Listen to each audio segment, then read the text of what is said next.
I'll wish a happy 20th anniversary to our good friend, Phoenix Wright. I'll wish a happy 20th anniversary to our good friend, Phoenix Wright. Yeah, it was, I believe it was on Monday. No, sorry, Tuesday was the 20th anniversary of Phoenix Wright Ace Attorney. So I thought, you know what would be a really good thing to do? It would be to actually stream it, to really celebrate. So that's what we're doing, we're celebrating. But without any further ado, in our last episode, we had, you know, a grand old time with Miss Lotta Hart. You all got to laugh at my objectively terrible accent. Like, objectively terrible southern accent. And we found out Gordy was just, you know, a happy little accident from my old buddy Nick. Sorry, old buddy Larry. And now let's continue with episode 4, Turnabout Goodbyes, day 3, trial. So let's go. December 27th, 10 a.m., District Court, courtroom number 3.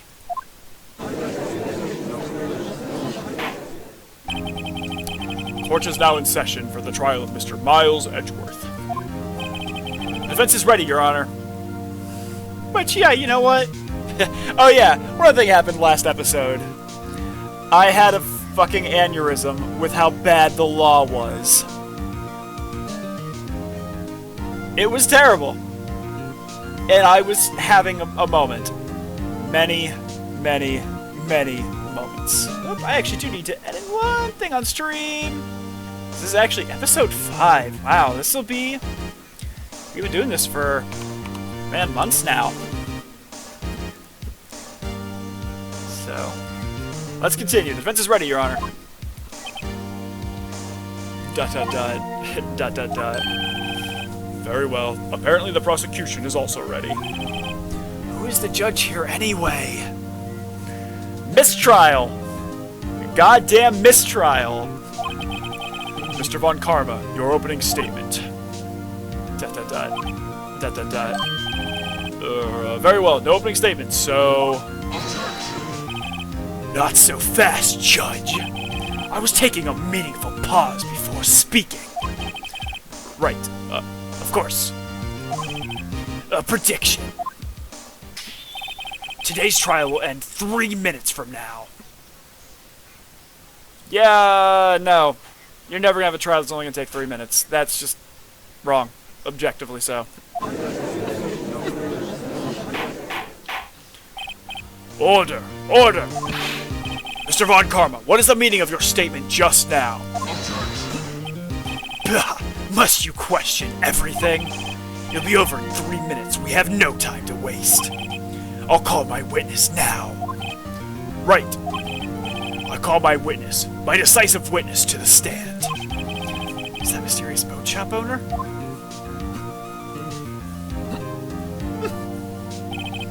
Witness, state your profession. Spartans, what is your profession? Ho, ho, ho! That is a dated reference, don't mind me.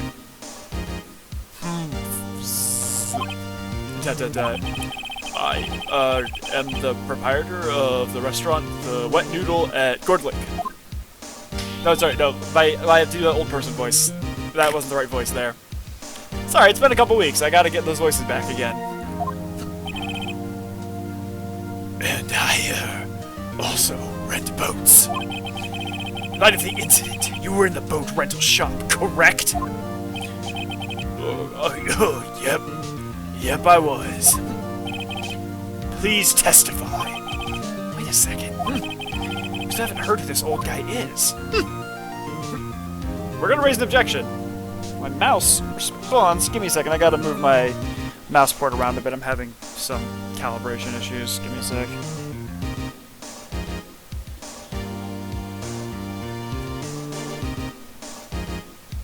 Alright, there we go. Let's raise an objection. Objection! Wait a minute. The witness hasn't stated his name yet. Because I did not ask him, Mr. Wright. I predicted this trial will end in 3 minutes.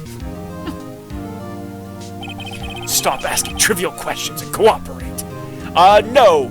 That's not a trivial question. Okay. 5 minutes in, I'm already having my first moment. In a trial, it's super important for the record to get names, professions, addresses, all of that. That is all basic stuff that the clerk will always do. If the clerk doesn't, the attorney will have to. And it's almost always the clerk. Like, I don't think I've ever had a situation in which the attorney had to do the address, because it's... the witness goes up there and the... like... Now, I clerked for a little while. So, you know, you do the whole... good afternoon, would you please state your name for the record? Please state their name. Please state your name and address for the record. You know, they'd go, their name would be, you know, I'm John Smith. My address is 123 Main Street. And then you start going through like you swear them in first, and then you ask them like, would you please state your name and address for the record? Because that's necessary. When you're on an appeal or any little bit of court documentation, you absolutely need that name and address because it lets you see who the witnesses are. If I was like, no, I don't actually need the name. No, the record absolutely needs it. So yeah, 6 minutes in, I've already had a moment. Yeah, right. The witness will state his name. Zzz. Well, I'm not really sure. Yep. What do you mean? My memory. Your Honor, the witness does not remember anything beyond the last several years. Ergo, he cannot recall his own name. This witness is not competent to testify then. Like, I would raise that immediately. They're not competent to testify if they can't remember their own name. And that's when you go through, like, a whole test that you have to go through there. But, oh, God. Now we're two moments now. He can't recall, you say? Yes, but the incident in question took place 3 days ago. He can testify. Very well. Let's hear his testimony then, shall we? Witness? Witness testimony, the night of the murder. It was the night of the 24th, just after midnight. Yep. I was in the restaurant where I write boats as usual. Then I heard a bang. Yep. When I looked out the window, I saw a boat just floating on the lake. Then I heard another bang. Just about then, the boat comes back to shore and a man walks by my window. Very well. I'd like to begin the cross-examination.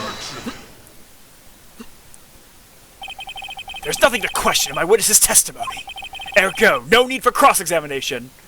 Hold up. Incorrect. You always have the chance, when you're a defendant in a murder case, actually in any case, you have the right to cross-examine a witness against you or your client. Ergo, there's a need for a fucking cross-examination, you dumbass. Besides, there are only 10 seconds left before our 3 minutes are up. Judge, your verdict now. Yes. Mr. Wright? Yeah, I'm cross-examining. What are you saying? Of course I'll cross-examine the witness. Very well, you may begin. Excuse me, Mr. Von Karma. 3 minutes just passed. I see. Well then, let's just take our time. You may cross-examine the witness. The night of the murder. It was night of the 24th, just after midnight. Yep. Let's go push, just a little bit. Just a gentle push. Just after midnight, you say. Yep. Just around then. Are you sure? Pretty sure. Yep. When I talked to you yesterday, you were rather vague about the time. I'm surprised you seem so sure about it today.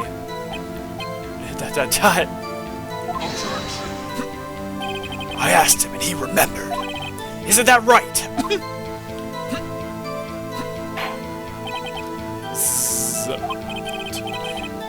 Don't glare at me like that. Yeah, I remembered it clearly. I did. Yep. You see? Continue.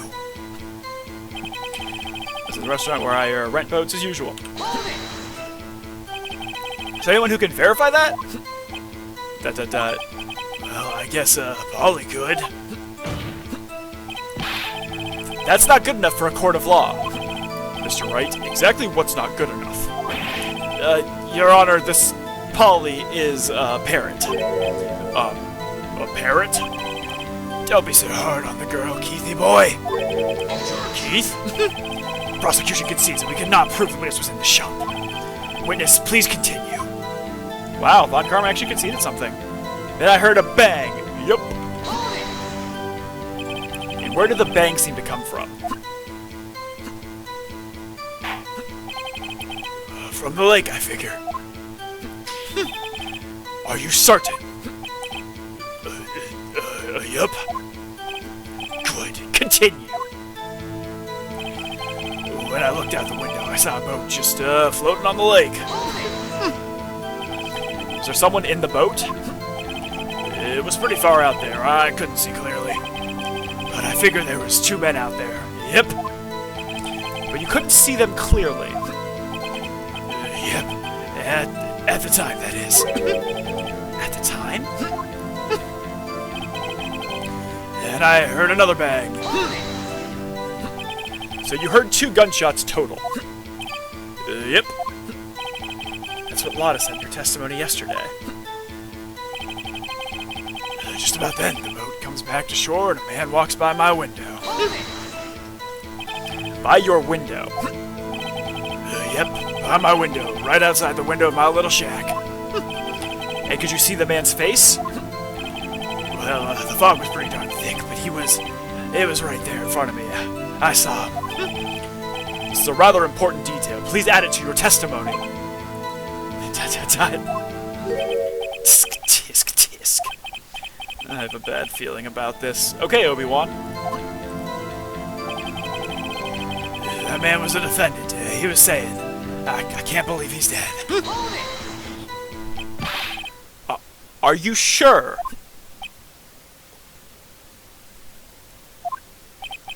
Uh-oh. Dad! Dead certain, Keith. He said, I can't believe he's dead, and he was walking by, too.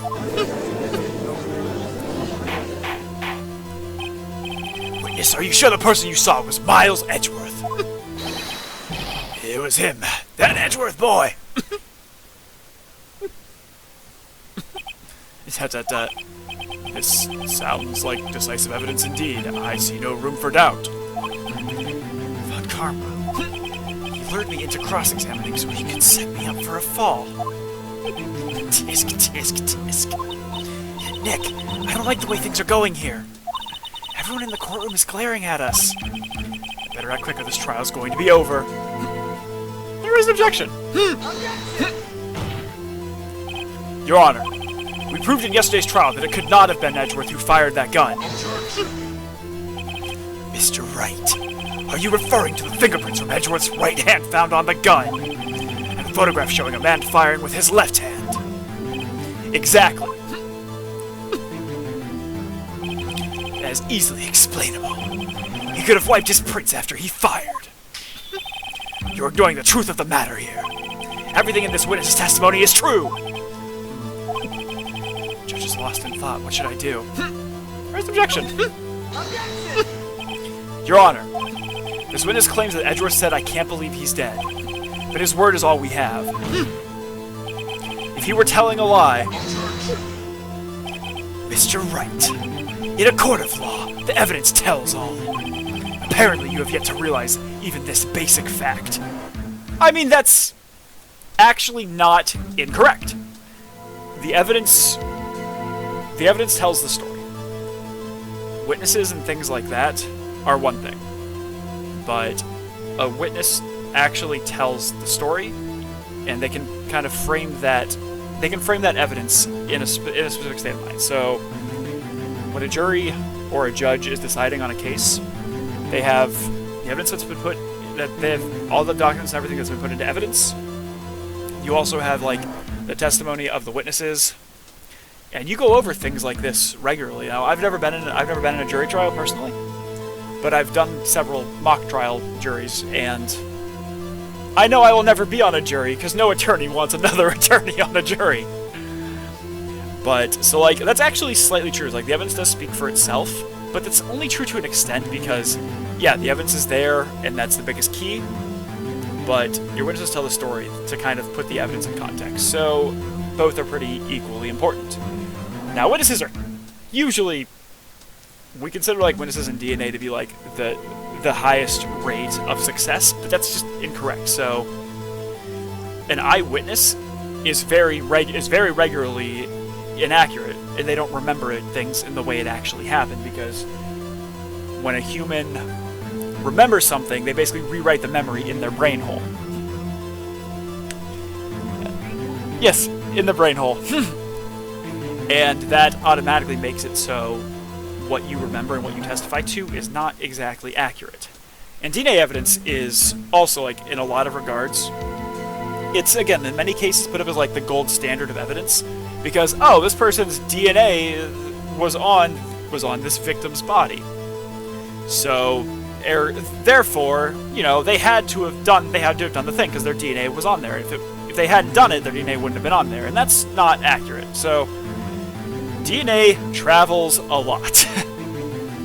Like, it's very, like, what people consider to be, like, you know, bona fide proof that this person did it because their DNA was on it. Like, trace DNA is a big thing, as it's just like, it moves. Maybe during the investigation process, the officer or the detective who's looking over it, maybe they didn't change their gloves for that specific moment, so they had different, you know, like, DNA samples that were on their gloves that were then shifted from one spot of the crime scene to the other. So, like, you know what, I will give Phoenix Wright here, you know, a half star for some legal realism in that regard. If you say his testimony is a lie, show us proof! Ugh. Nick, do we have evidence? It's no good. There's nothing I can do. Are you sure? To be honest. But Jamia's gonna pop out. I don't know what to do anymore. Please. Can you hear me, sis? Please. We need your help. Nick needs you. Tisk, tisk, tisk. 3 minutes was perhaps too high in expectation. However, 15 minutes isn't bad. This must be a new record. Actually, Von Karma, it's been 18.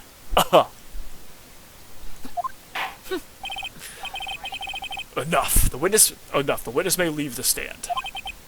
Zzz. This court sees no reason to further prolong the trial, nor is there any need for more time to decide the case against the defendant. This case is extremely clear. I see no room for misinterpretation of the facts. What? No! This court finds the defendant, Mr. Miles Edgeworth, guilty. The accused will surrender to the court immediately. To be held pending trial at a higher court within a month from today's date. That is all. This court is adjourned. Wait!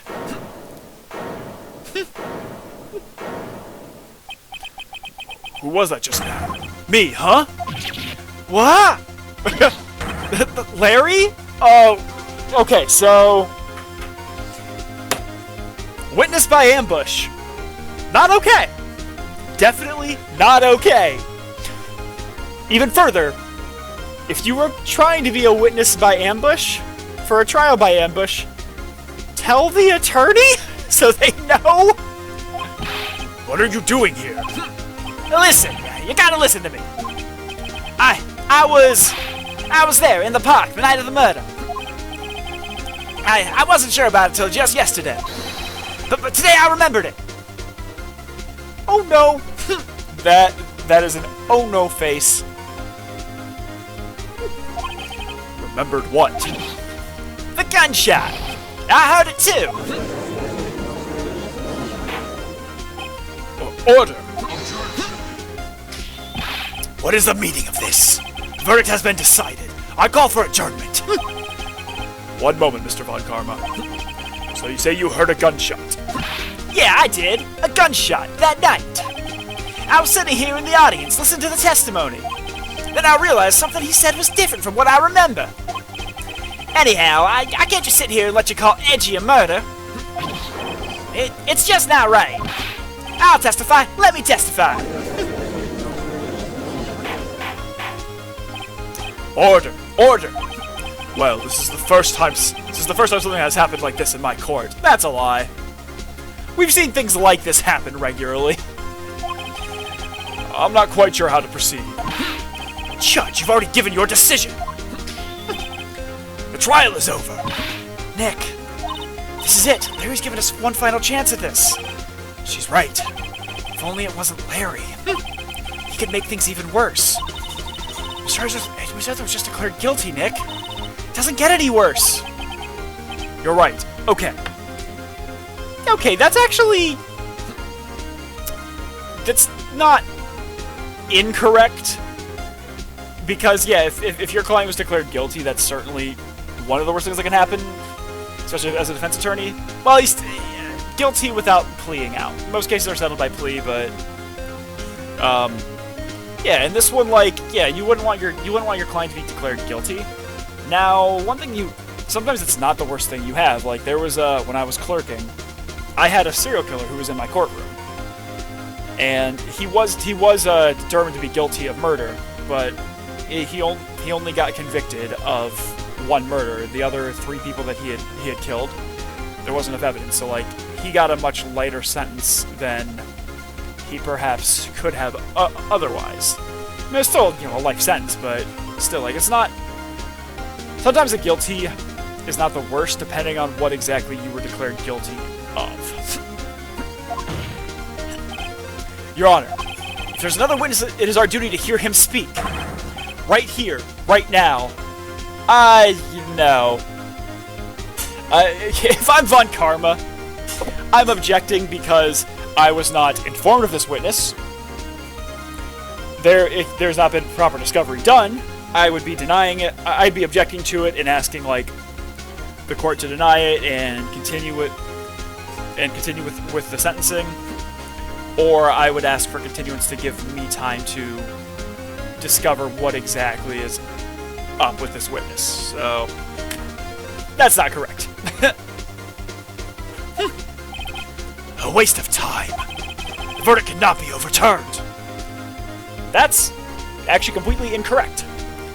So, a verdict absolutely can be overturned, whether it be on appeal or something like that. There's also a very, very unusual thing that a judge can do. It never happens because this is, like, a whole different level of, like, concerning. It's called a jury nullification. Now, it's a little different, obviously, in Phoenix, right? Because the judge is the person who is the trier of law and fact. But if there's a situation in which a judge, after looking at the evidence, like, say, like, okay, there's very clear evidence that this individual, that the defendant did not murder somebody, but the jury decided guilt already. A very unusual thing that a judge can do is a jury nullification, basically saying, like, this jury is incorrect because of these issues of fact and law, and thus we're calling a mistrial. It never happens because that is a step that no judge wants to take, because then you're putting justice in your own hands, when that should be determined by the trier of fact, which in most cases is a jury.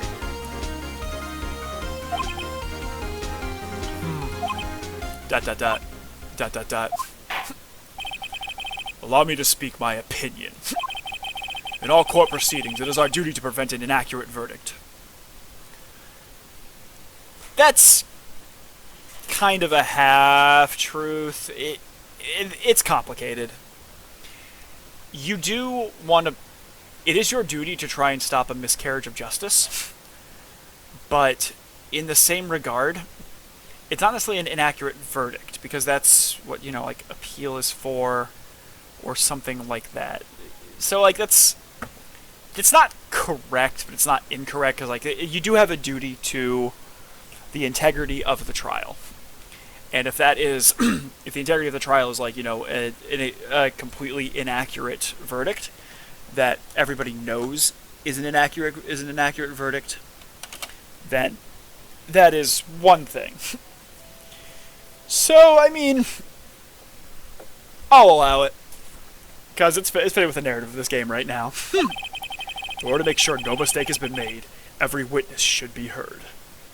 That's not true. Like, there will be a lot of times when someone wants to call these witnesses who have little to no relation to the case, or alternatively they want to bring them as, like, a strict character witness, and there are rules of evidence that, like, you can't testify as to somebody's character, as in, like, oh, their character makes it more likely or less likely that they would commit this crime, with certain exceptions. Like, I can't go into a trial and say, Your Honor, Miles Edgeworth here has been, you know, a good friend to me my entire life, and his character would not be in his character to murder this guy.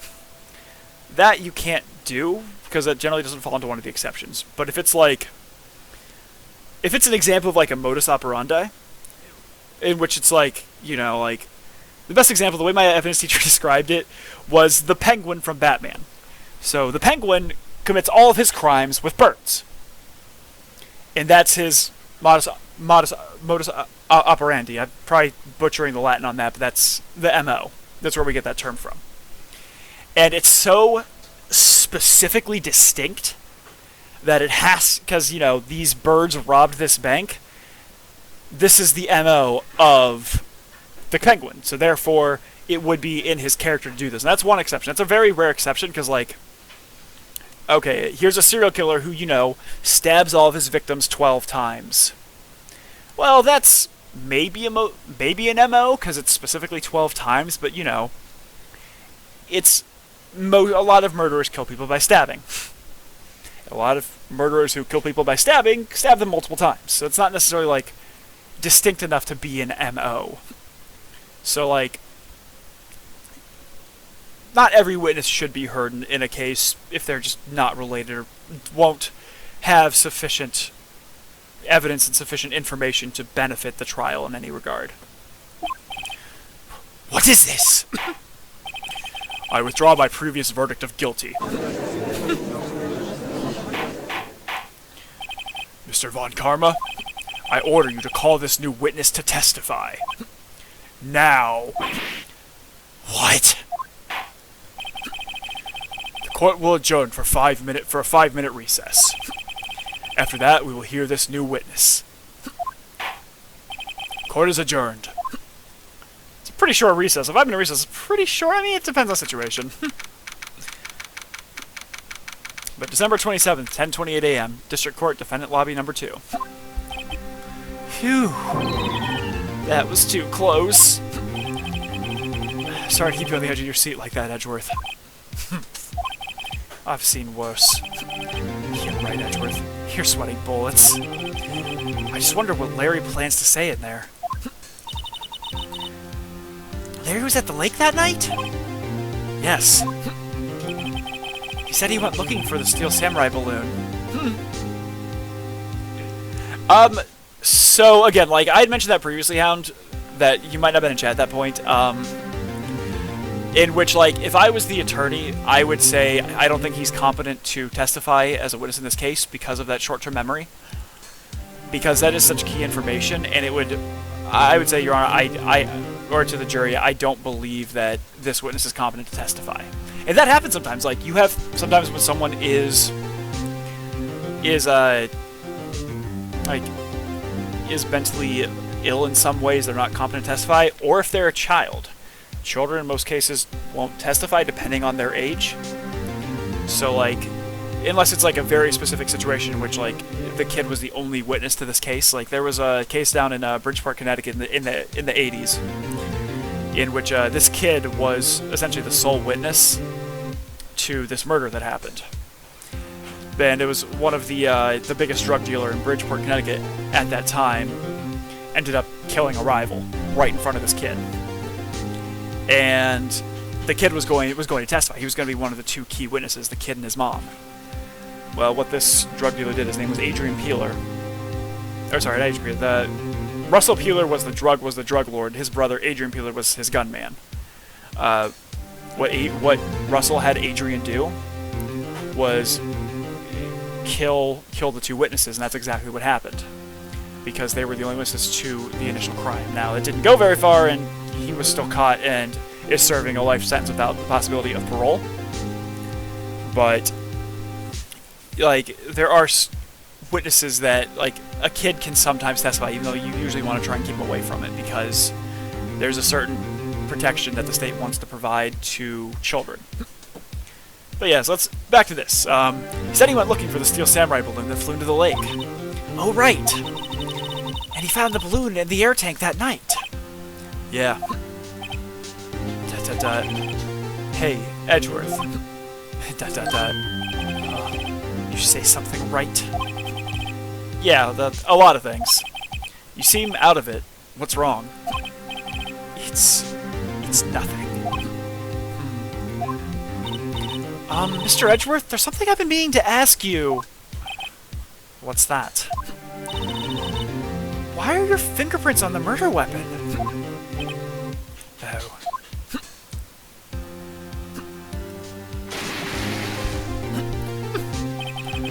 When he fell into the lake, I went into a daze. I couldn't understand what had happened. I couldn't think straight. Then I saw the pistol lying on the floor of the boat in front of me. I picked it up without thinking. I didn't have a reason, really. I see. Right. Yeah? This might be our chance. Our chance?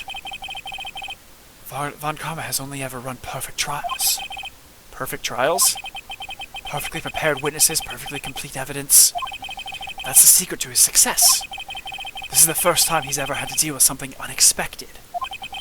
He has to let someone he hasn't even talked to testify before the court. And that someone is Larry. What are you getting at? It's likely his testimony will be full of holes, right? That's right, Nick. No 10-minute trial this time. We'll milk this one for all it's worth. Hey, it was 15 minutes. 15! Everything's on Larry now. December 27th, 10:35 a.m. District Court, courtroom number 3. Court is now back in session. Witness, please testify to the court about everything that you saw on the night of December 24th. Right, leave it to me! Please, Larry, don't mess this one up. I hate to admit it, but you're our last chance. ... I didn't even have time to prep his witness. I just hope Edgeworth is right about this being our big break. Witness testimony, the night of the murder. That night, I was out on a boat on the lake. I was looking for something and I found it. So I quietly slipped the boat back in at the rental shop dock. Then, just as I was thinking about going home, I heard this bang. I looked out over the lake, but I didn't see a boat. So after I heard that single gunshot, I went home. That was unusually vague testimony, even for this court. Yeah, you know what? That's fair. That's fair, Judge. The testimony in this court is usually terrible. In any case, Mr. Wright, you may begin your cross-examination. Yes, Your Honor. What's wrong, Nick? It's Larry. I have no idea what he's going to say if I press him. I'm a little scared. Well, we've come this far. There's no way to go but forward, Nick. Cross-examination. So, before I do the cross, like, this could be a situation where if I were Von Karma, I would potentially, assuming Von Karma doesn't win this one, it could be like there could be a situation which he could potentially plead the court for mistrial, or like raise the question of a mistrial, because Larry, Miles, and Phoenix have been friends since they were friends when they were kids, and it's fairly convenient that it just so happened that on the murder trial of one of his old friends, he just happened to be there to see these types of things. Like, without enough foundation, this could be a situation in which Von Karma could ask for a mistrial, because the relationship between the defendant, witness, and attorney could potentially lead the court awry. Or it could even, like, not be a situation of, like, it's very convenient that an old friend is in the court. Now, I don't know how far you'd get with that, because, I mean, friends testify for friends all the time, depending on, like, what happened in the situation. But it's just something he could potentially raise. Deny the murder. And I was out on a boat on the lake. Something wrong, Mr. Wright. There are so many things wrong, I don't know where to begin. Well, okay. First of all, what time was it? Oh, it was after 11 when I went out in the boat. By that time, everyone had gone home for the night. So I waited until the coast was clear, so to speak. And why were you out on a boat at such a late hour? I was looking for something, and I, found it. Looking for something? Yeah. Mr. Butts, what was it you were looking for? What he was searching for is irrelevant. Most likely he was hunting for this Gordy. That's surprisingly close to the truth in a sense. Yeah, you know, that's fair. This is all irrelevant. Let's get it over with. So I quietly sent the boat back in at the rental shop dock. That's important. Around what time was that? Well, let's see. I figure I was out searching for about an hour. I guess it was around 12, yeah. You're not sure? Hey, don't give me that face! I'm not some sort of human sundial, okay? People use watches these days, Larry. And just as I was thinking about going home, I heard this bang! Where did the sound come from? Yeah, well, I wasn't too sure about that. I looked around, you know. Did you look at the lake? Yeah, I looked. I looked out over the lake, but I didn't see a boat. Wasn't there a boat on the lake? Order, order. Well, Mr. Butts? Whoa, whoa. Everybody just calm down, okay? I mean, it was real foggy that night. I'm not sure whether there was a boat out there or not. Oh, okay. No problem. That's just the most important part of this case. So after I heard that single gunshot, I went home. So you only heard one bang, correct? Yeah. Huh. Well, Nick? It was a pretty wishy-washy testimony, wasn't it? I guess I should just start working on the contradictions. Sorry. I wish I could be more helpful. I wish I could call my sister. Alright, so what I'm going to do is I want to look at my evidence a little bit right now, because it's been since I've done this. So we have Lotta's camera. We have the autopsy report, which shot from approximately 1 meter away. It doesn't specify if it was one or multiple shots. There's the one shot there from that photograph. Second like photo. So that was at 11:50. That was at 12:15 a.m. So that would have probably... Okay. The Gordy article I don't think is super important at this point right now. The overhead... Alright, so there are 4 boats. I don't know if that's relevant at all right now. Pistol bullet. Yeah, so we know that's the bullet. We have the gun, murder weapon, 20 caliber, fired 3 times. Okay, that I think is a big one because he's saying only 1 shot. And Law's deposition, I heard 2 sounds like gunshots just after midnight on 12:25. That's something I might want to bring up. Having the parrot. Theo6 case file. I just want to read through this because I have been a bit subject.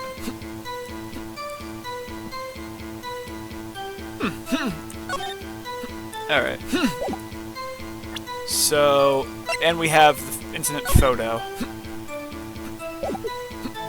Alright, so let's go back. So the boat back to the rental shop dock. Then as I was thinking about going home, I heard this bang. We got over the boat, didn't see a boat. Okay, I'm going to present Lada's deposition right now. Because that's something that is certainly a contradiction in the record. Wait a sec, Larry. What? You only heard one bang? You're sure? That's what I said! But Miss Lada Hart testified yesterday that she heard 2 bangs. And the old man just now said the same thing. They both heard 2 gunshots that night. Oh good, I like hearing that music. That means I think something good happened. Huh? Were you even listening? Were you even paying attention at all what they said? Yo, Nick, please! Huh? You know, something's been bothering me. I'm a witness, see? I'm like a customer here. So you gotta treat me nice and stuff, okay? That is not accurate. You owe a duty of respect to the witness, but you don't owe a duty of being nice to them. Especially on cross-examination, you're not gonna be nice, because your sole thing is, like, you know, poke holes in their testimony. Mr. Butts? What? You only heard 1 gunshot. Are you sure? Well, to tell you the truth, I'm not sure. Not sure? How could you not be sure? Yeah, well, I might have missed the other gunshot. I was, listening to something else. Something else? My radio, dude, with my headphones. What? Order, order, and stop that booing. Mr. Butts, you're listening to the radio with your headphones. Yeah, so what? That a crime? I listen to my radio, everybody listens to the radio. What's the big deal? Mr. Von Karma, your opinion? Waste of time. Do not accept this witness nor his shoddy testimony. Well, Mr. Wright, should he continue the testimony? No, he should continue. Your Honor, please allow the witness to continue. Please allow the witness to continue his testimony. Bah. Nothing is more pitiful than a lawyer who doesn't know when he's lost. Very well, Mr. Butts. Please give your testimony and be sure to include details like your radio. Right, leave it to me! I wouldn't if there were any other way out of this, believe me. If it smells, it's probably the butt. Probably the butts. Well, there you heard. It's lonely being alone on Christmas Eve. That's why I was listening to an all-request show on the radio, see? I was listening to it, real booming loud, like... But I'm sure I heard that gunshot. I remember exactly what the DJ was saying when I heard it, too. You were listening to your radio at a high volume? Yeah, what's the big problem? Can't a man listen to his radio in peace? Is this a free country? I truly believe Larry has no idea what the problem here is. Judge, can you believe a word this witness says? What he heard was probably nothing more than a drumbeat from the radio. True enough, it is difficult to believe this testimony. Wait, Your Honor. The witness said he remembers exactly what the DJ said when he heard the gunshot. Excuse me? DJ? An announcer, the guy who says things on the radio. Anyway, what this means is when he heard the sound, no music was playing. DJ only talks between songs, so he could have heard that gunshot from the lake. I'd cross-examine the witness, Your Honor. Very well, Mr. Wright. I can't believe I'm continuing this charade. Your back to the wall, it's what you're doing. Yeah, okay, it's only blowing on Christmas Eve. So you turned on the radio. Right. I just wanted to hear someone's voice, you know? You don't know what it's like out there alone on Christmas Eve. Alone! I shouldn't have said anything. That's why I was listening to an all-request show on the radio, see? Do you by any chance remember the name of the program you were listening to? This has nothing to do with the case, Your Honor. Objection sustained. The witness was listening to the radio. That is all we need to know. Tell us, Mr. Butts, how loud was your radio set to that night? Listen to it, real booming loud, like. real booming loud? Yeah, you know. And you had headphones on? Yep. I wouldn't think you could hear anything going on outside at all. But I'm sure I heard that gunshot. Can you prove that? No, of course you can't. Nah, I can't prove it. But I remember that moment real clear. I mean, while I was talking about it, it came back real clear to me, you know? Remember exactly what the DJ was saying when I heard it too. I think this is important. What was he saying? What did she say? Mr. Wright, please cease these pointless questions. What possible good could knowing what a radio DJ said do us? Indeed, Mr. Von Karma has a point. I'll allow the question only if you see some reason why we should care. We should care. We should care, Your Honor. Of course we should. Why? Well, how do you know if we don't ask him, Fine, very well. Mr. Butts, please testify to the court. What was the radio announcer saying when you heard the gunshot?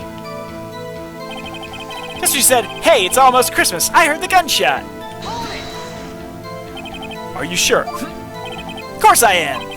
She had this real sexy voice. Maybe Von Karma was right. I'm not sure how that helped us at all. This is the most ludicrous estimate I've ever heard. If there is one gleaming ray of hope in there, I've got to press it until we get to the bottom of what happened. So, okay, let's look. As of report, sometime on the 24th or 25th.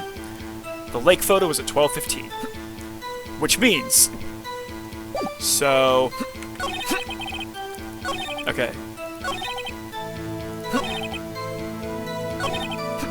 Alright, so I'm going to present this photograph taken at 12:15 a.m.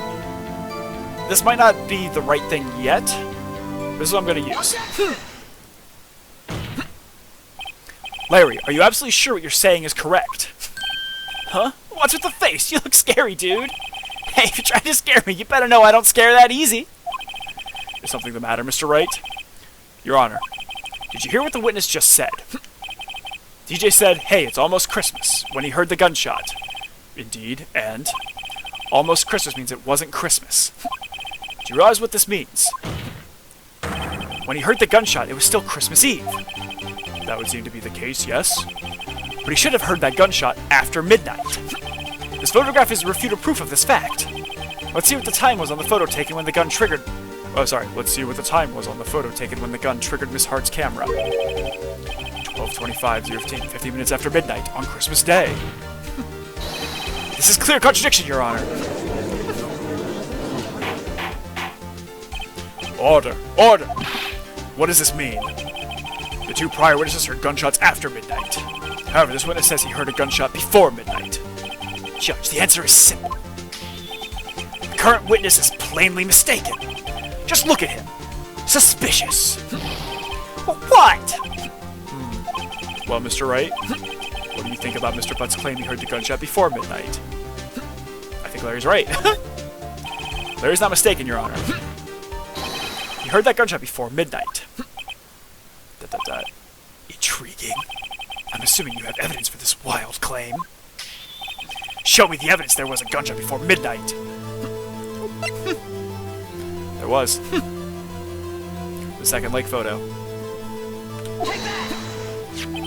Look at this photograph. Look at this photograph. Every time I do, it makes me laugh. I mean, it's a terrible band, so that's why I was making the joke.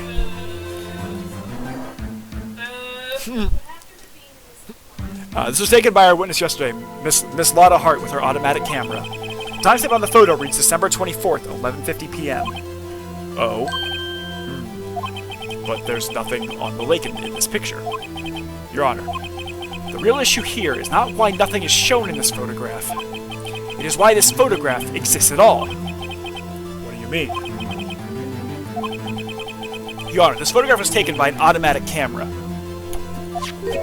That camera was set to go off in response to loud noises. Aha. Correct. There was a loud noise on the lake at 11:50 p.m.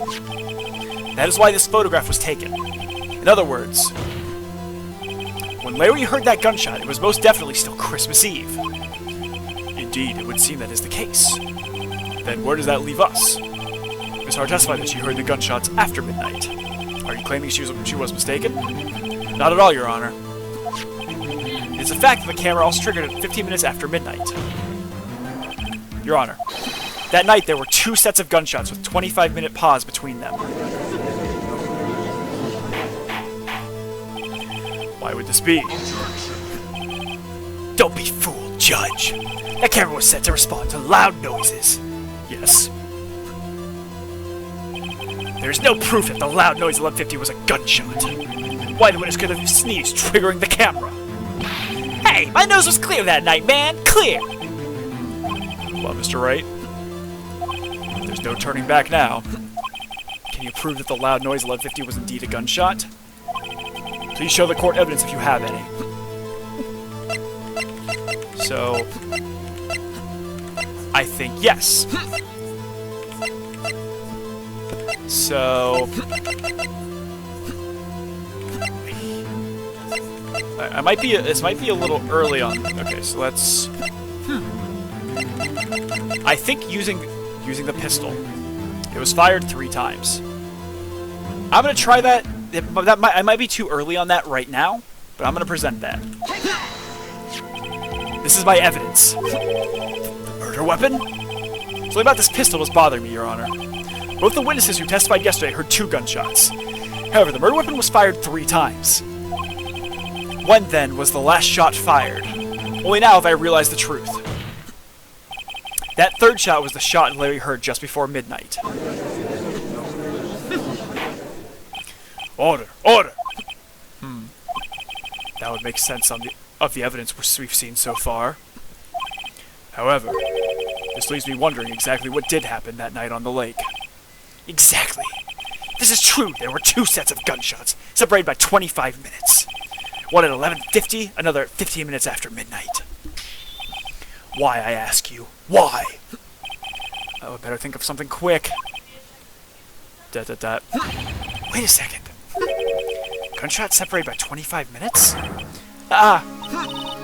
What's wrong, Nick? I have it! I have it! Huh? Remember the case with the Steel Samurai? Huh? Yeah, of course I remember. The murderer in this case had the same idea as the murderer in that case. What do you mean? Maya. Yes? If we don't figure this out now, we'll never overturn Edgeworth's guilty verdict. I've got a hunch, and I'm going to run with it. Right, I mean, is this safe? Safe? We've already gotten a guilty verdict. We have nothing to lose. Yeah, you're right. You just watch and let me know if I say anything that sounds fishy, okay? Right, Nick. Your Honor. Yes, Mr. Wright? Testimony just now has cleared up this entire case. What do you mean, Mr. Wright? Tisk, tisk, tisk. So you finally realize the truth. There could be no other murderer here than Miles Edgeworth himself.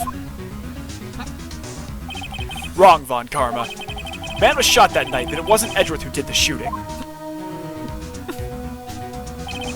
Listen, rookie. Take a deep breath and consider the facts. At the time of the murder, one boat was on that lake. This was shown by the witness's photograph.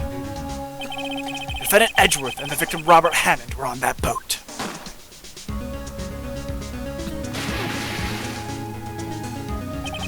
There was a gunshot fired on that boat, and Robert Hammond fell into the lake. The distance of the shooting was 1 meter. It couldn't have been suicide. Well, the guilty party has to be the other man on that boat. I admit it is hard to imagine any other possibility. Yes, but this assumes that the victim was shot at 15 minutes after midnight. What do you mean by that, Mr. Wright? We have photographic evidence of the time of at the time of the shooting. The timestamp on the photo says 00:15. But Larry heard a gunshot 25 minutes before that. Robert Hammond was killed then, 25 minutes before the shot on the lake. That's the only way that Edgeworth can be innocent. Mr. Wright, are you quite mad? Explain who the 2 men on the boat are. It's Edgeworth and the murderer.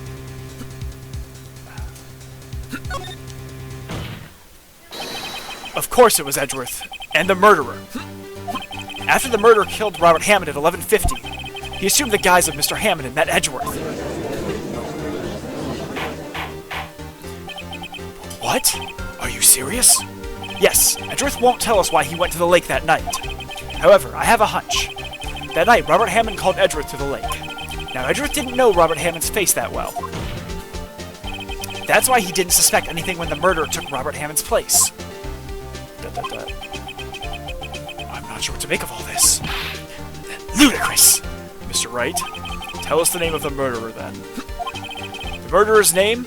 Right. It's...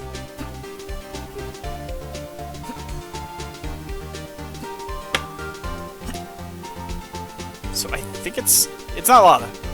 It's not Miles, I think. Alright, I'm gonna save. I'm gonna save here. Because this could go real wrong. But I think the answer is I don't know.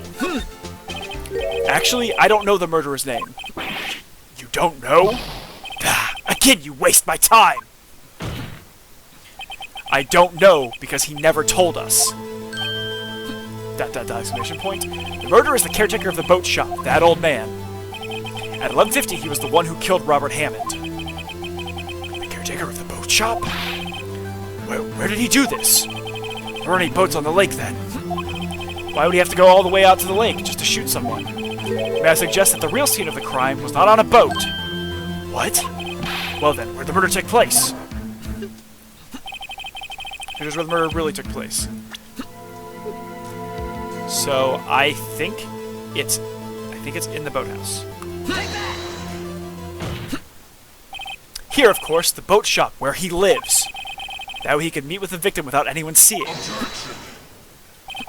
you have proof that the boat shop was the scene of the crime? Recall Larry's testimony, if you will.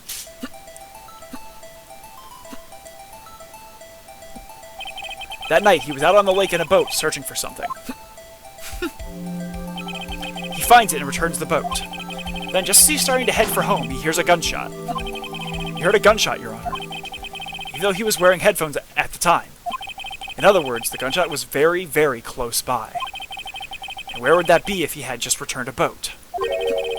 The boat shop. Mr. Wright, what happened that night on Gourd Lake? Please tell the court from the beginning. Yes, Your Honor. Nick, are you sure about this? Not really. But I think if I start at the very beginning, and I take it slow, I might just be able to figure this out.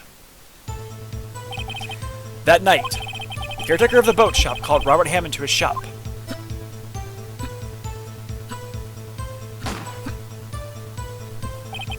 This is around 11:50. That was when the gunshot that Larry heard was fired.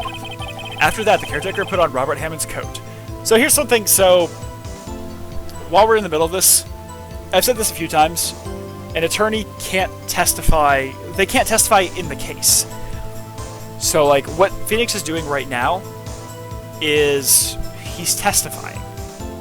You can't do that as the attorney. You question witnesses who can testify, but you yourself cannot testify from counsel table. That being said, what you can do, and in this situation, what I think is kind of what they're doing for like real law is there's one time in which an attorney can be argumentative. And that is the closing statement.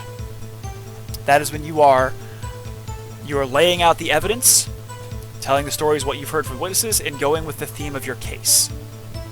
Like an opening statement is kind of, it's an intro, just exactly what it sounds, it's an introduction to the case. So, okay, I'm representing Miles in this case in American law. I'm like, all right, Your Honor, so what you'll see in this case is that the state does not have the evidence proving that Mr. Miles Edgeworth was the one who fired the shot. The evidence will show that my client was not guilty of this crime. It's obviously, your opening statement's much longer than that, but that's like a real, like, bare bones, like, you lay out the case and go with your theme of, like, he didn't do this because whatever reason. On closing argument, all that evidence that has been gone through the entire court process, it's your job as the attorney to focus that, for lack of a better term. You need to go with your theme, you need to, like, bullet point the evidence so that the jury understands exactly, like, you know, sees the evidence all in one spot, because especially murder trials take weeks. and they would have heard a lot of evidence over that several-week time period. So what you're doing in that case is, you're streamlining it to go with what they said. So like, that's pretty much what Phoenix is doing now is a closing argument, and so I'm here for it. After that, the caretaker put on Robert Hammond's coat. He became Robert Hammond. Then he got in the boat with Edgeworth and went out into the middle of the lake. Then who fired the pistol on the boat, Mr. Wright?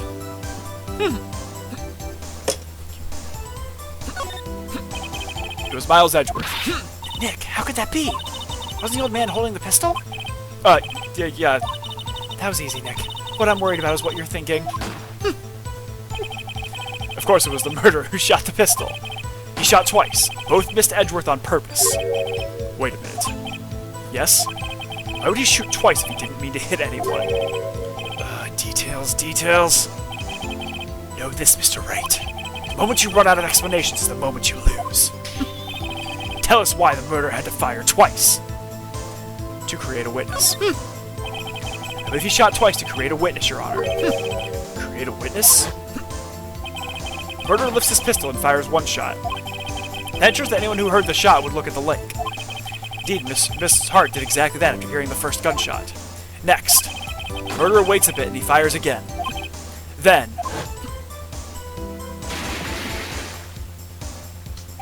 the murderer jumps from the boat himself, leaving the pistol in the boat behind him. I see. Someone looking from the edge of the lake. It would appear that one of the men on the boat had shot the other. Murderer didn't know about the automatic camera, of course. That's why he shot twice to draw attention to the boat. Once you realize that, everything else falls into place. The boat shop caretaker swam back to his shop. Then he put Mr. Hammond's wet coat back on the body, and threw the body into the lake. This is what happened, Your Honor. These are the events that transpired that night on Gourd Lake.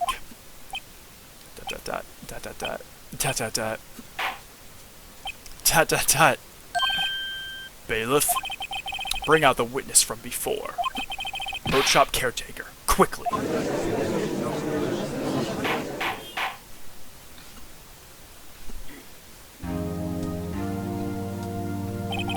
Very well. While we are waiting for the caretaker, I would like to ask the defendant Miles Edgeworth a few questions. Mr. Edgeworth, please take the stand. Mr. Edgeworth, you heard what the defense has said.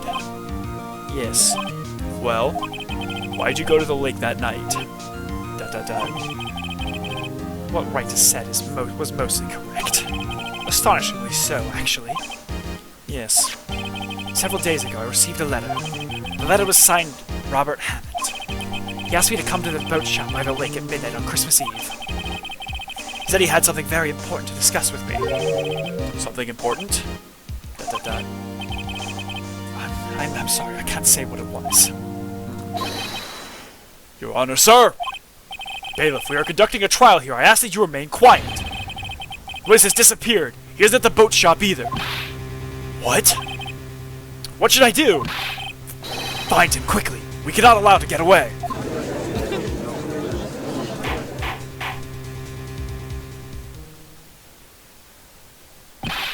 Mr. Von Karmer, your witness has disappeared.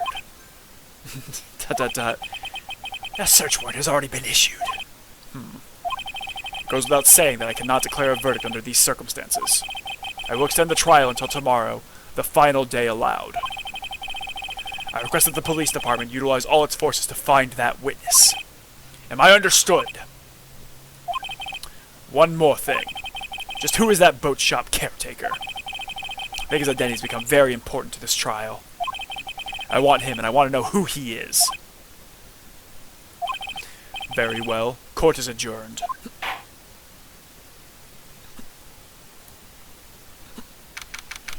December 27th, 1:22 p.m. District Court, Defendant Lobby Number 2. Yay, Nick, you did it!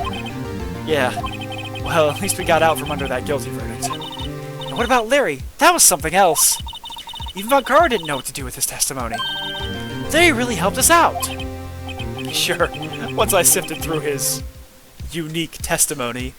By unique, Phoenix really means fucking god-awful. Still, did save us. I just wish our cases weren't so down the wire all the time. I know what you mean. Sometimes I feel like it's us on trial instead of our clients. Hey, Edgeworth. Mr. Edgeworth? Exclamation point. Did you say something? Don't look so pained. I mean, it looks like you're probably going to get off the hook. You could try to smile just a little. Relax. I'm sorry, but I fear it's not over for me yet. What do you mean? Right. There's something that's been troubling me for a long time now. And I don't know whether or not to tell you. Edgeworth. You know, there's so little time left. I want to tell you to get it off my chest, but I can't make up my mind. What is this about, Edgeworth? It's a nightmare I've had. A memory of a crime that I committed. A crime you committed? A memory of a murder. What? Oh, okay.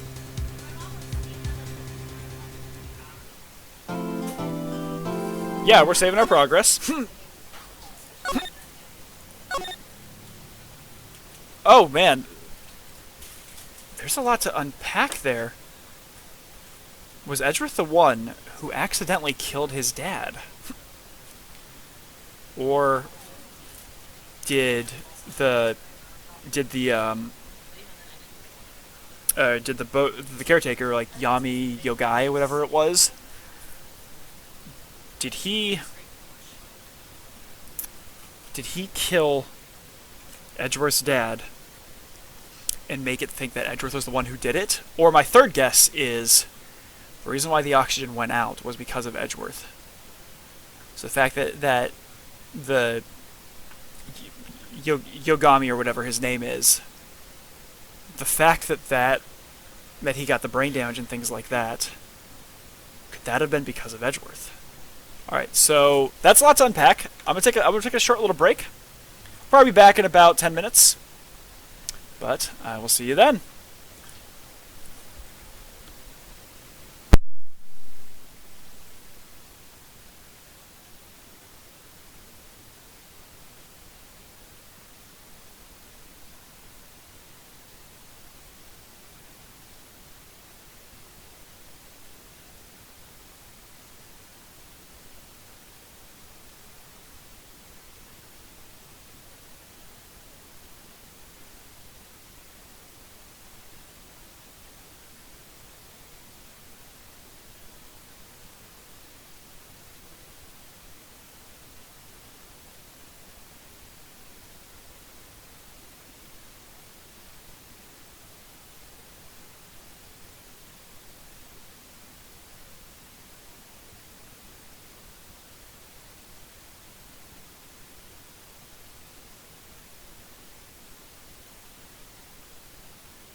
Alright, and we're back. So, yeah, that was a bit of a bombshell to end that off right there. And, oh man, I'm curious to see what's going to happen. September 27th to 11 p.m. Wright & Co. Law Offices.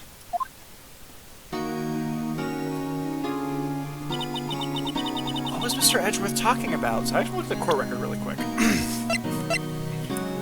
Alright, so it's Robert Hammond.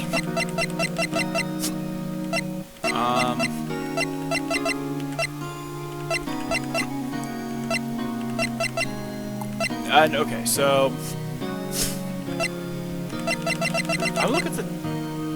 What was the name? Alright, let's look at the DL6 case file. Okay. Okay, it was Gregory Edgeworth. Was the one who was killed.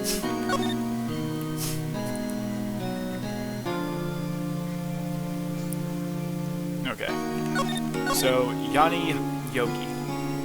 Court bailiff trapped in an elevator with the Edgeworth's memory loss due to oxygen deprivation. After his arrest, fiancée Polly Jenkins committed suicide. Which would explain why he named the parrot Polly.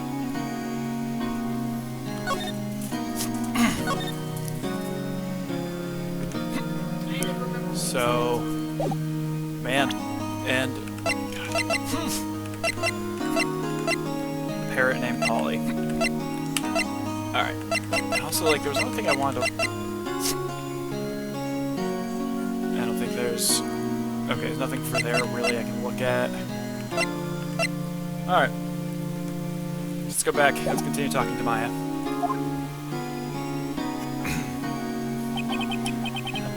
Of a crime that I committed. A memory of murder.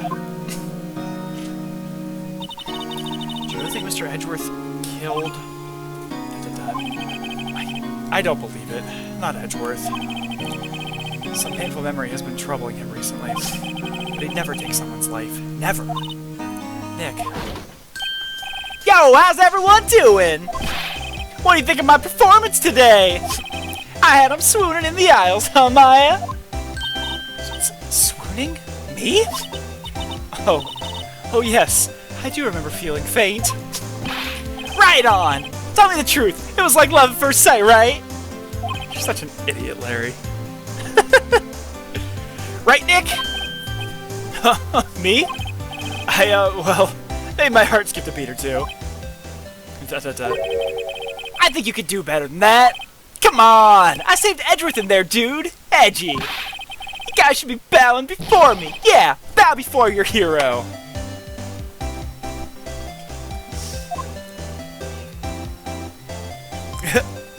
Anything cool for me to examine in here? Probably not. Queen Day. Alright, yep. Nothing changing there.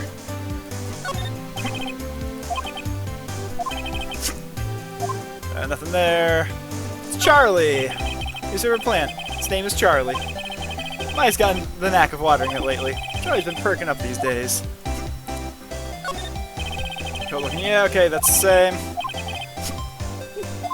I feel like I want to check that every time because I never know if something's going to change. His desk. If we have more clients, I'd probably sit here more often. I've been spending more time on the couch watching TV. Oh, God. Phoenix is just a bad lawyer. Like, there's no way around it. He's just a bad lawyer. Let's go talk to Larry. How about today's trial? Larry, you really helped out in the trial today. You did! If you weren't there, Larry, I'm sure Mr. Edgeworth would have been found guilty. But seriously, Nick, That boat shop caretaker guy's pretty suspicious. But Edgy ain't off the hook yet. way to spoil the mood, Larry. Hey, I'm just a guy sitting in the audience, you know? But from where I was sitting, Edgy seemed pretty... edgy. I mean, can you really know he's telling the truth about that night? Nick? I don't know. But what I do know is... I'm going to believe in you two until the end. Us two? Edgeworth and who else? You mean me, right? Nah, he means me. Right, Nick? Yeah, you, Larry. Not me? But why you, Larry? Huh? Actually, yeah, why me, Nick? Enough with the silent treatment. Nick, why do you trust Mr. Edgeworth so much? I mean, he's changed recently, true, but when we first met him, he was kind of a jerk, don't you think? I mean, yeah, he was. You didn't know him back then. Back when he wanted to become a defense attorney. Wait, was that when you two were classmates? Yes, in grade school. They saved me, Miles and Larry. They saved me, and I'll never forget it. That's why I became a defense attorney, you know? What? Hey, Larry, what's he talking about? Huh? Sorry, I kinda forgot. Okay, Nick, out with it. I'm gonna hear this story today, and that's final. Okay. It's kind of a long story, so hang in there. It was the very end of 3rd grade. I was on trial. A class trial. A class trial? You remember, Larry, spring, end of 3rd grade? A kid in our class got his lunch money stolen. Lunch money? Our school was really small. Every month, kids would bring in an envelope with money for lunch from home. Huh? I see. Anyway, this kid's envelope disappeared, with $38 still inside. Oh yeah, now that you mention it, I do remember that. I can see why you'd forget, though. You were out of school that day. Anyway, the envelope had been stolen during PE class. I was coming down with a cold, so I'd skip PE that day. I was the only one not in class. So they thought you did it? Yeah, kids in class had actually been put on trial. Trial? So the next day, we held a classroom trial with me as the defendant. Ah, I see his hair was just as spiky back then. Good, you know, glad things don't necessarily change. I didn't do it. Guilty, he did it. Guilty, it was you. Thief, give the money back. You're such a meanie. No one play with him. Just admit you did it. You can't hide the truth. Tell us the truth. We're not gonna play with you anymore. Yeah, no borrowing my either. You shouldn't be allowed in a relay race. Give back my 50 cents I loaned you. Hey, did you rob that bank the other day? Now, Phoenix, you know you shouldn't steal people's money. It's not right. In the end, even the teacher thought I'd done it. Go over and apologize, Phoenix. I didn't know what was happening. I was so sad. I couldn't stop crying. Everyone was staring at me like I'd done it. I tried to apologize. I went to where the boy whose money had been stolen was sitting. That's when it happened. You shouldn't have to apologize. The only thing that belongs in a trial is evidence. Anything else has no place. You should all be ashamed. Amateurs. But Miles? Miles Edgeworth, future lawyer. I think I also just dated myself with another reference. From Ed Declassified, Claire Sawyer, future lawyer. Miles Edgeworth, future lawyer. Sorry, I'm being old over here. It wasn't you who stole my money, was it? No. Then you shouldn't apologize. Everyone's been shouting you did it, but no one has any proof. That is why, Your Honor, this boy is innocent. But Miles, it was your money that was stolen. Yeah, he did it. He's the one. We don't need proof. Make him say he's sorry. Why don't you all just shut up? Oh, Larry. This is always how it is. Everyone getting up and picking on one person. Just think how he feels. He said he didn't do it, so he didn't do it.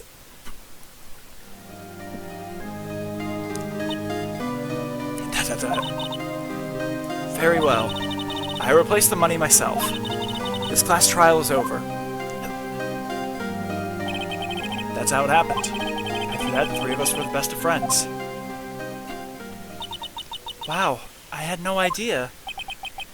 Yeah, I had no idea either. I mean, I forgot. That's when I learned what it meant to be alone. Totally alone without a friend in the world. You did a good thing, Larry. Yeah, well, I was just lucky that I took the day off from school. If I'd been there, they would have thought I'd done it. So I took it kind of personally, see? When something smells, it's usually the butts. Anyway, Edgeworth and I talked after that class trial. That's when I heard his father was a defense attorney. I remember his eyes would shine when he talked about his father. I'm gonna become a defense attorney, just like my father. A famous defense attorney. Then a few months later, he suddenly transferred to another school. The DL6 incident? Right. I'm not sure. The transfer probably had to do with his father's death. That's so sad. It was several years later when I heard Edgeworth's name again. There was an article about him in the newspaper. The headline was something like, "Dark Suspicions of a Demon Attorney." Fabricating evidence, manipulating testimonies, covering up facts. The article said he'd do anything to get a guilty verdict. Anything. But why? What happened? I mean, that's not the Edgy I used to know at all! That's what I thought too. I tried to get in touch with him, I don't know how many times. He never replied. I guess he didn't want to see his old friends. I couldn't just drop it though. I wanted to meet him, to learn why he had become who he became. That's why I decided... Wait, you don't mean? That's why? That's why you became a defense attorney? To meet Edgeworth? I ship it. I ship it. If I was a defense attorney, I knew he'd have to meet me whether he wanted to or not.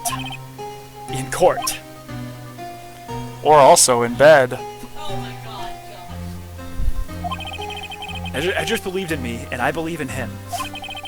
He's in pain, and no one's on his side. I'm the only one who knows the real Edgeworth. I'm the only one who can help him. Whoa, Nick! So is that why you helped me out for free? Yes. I helped you because I believed in you. Except I don't remember saying I'd do it for free. Ah, Nick! Nick! Nick!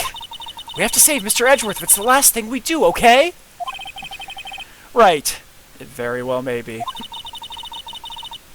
First, there's that rental boat shop caretaker. We need to find out who or what he is. I'd settle for who. Guess I can clean out some of this evidence I no longer need. Okay, let's go. What's my new... what evidence do I still have right now? Alright, so we got the autopsy report, the lake photo... Ooh, pardon me. Photo of Misty. A red map. Pistol bolt, which I know is going to be important because that'd be one that was shot off to the side. Pistol was still important. Metal detector? I'm surprised we still have that, but meh. I think Polly's going to be important, though, like, in the dumbest way.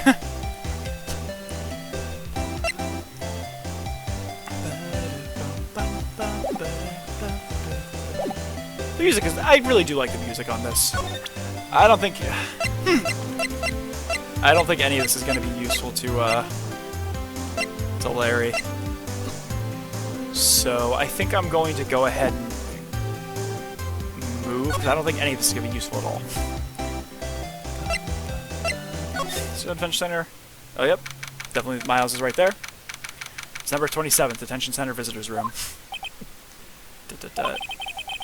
You look as grim as always.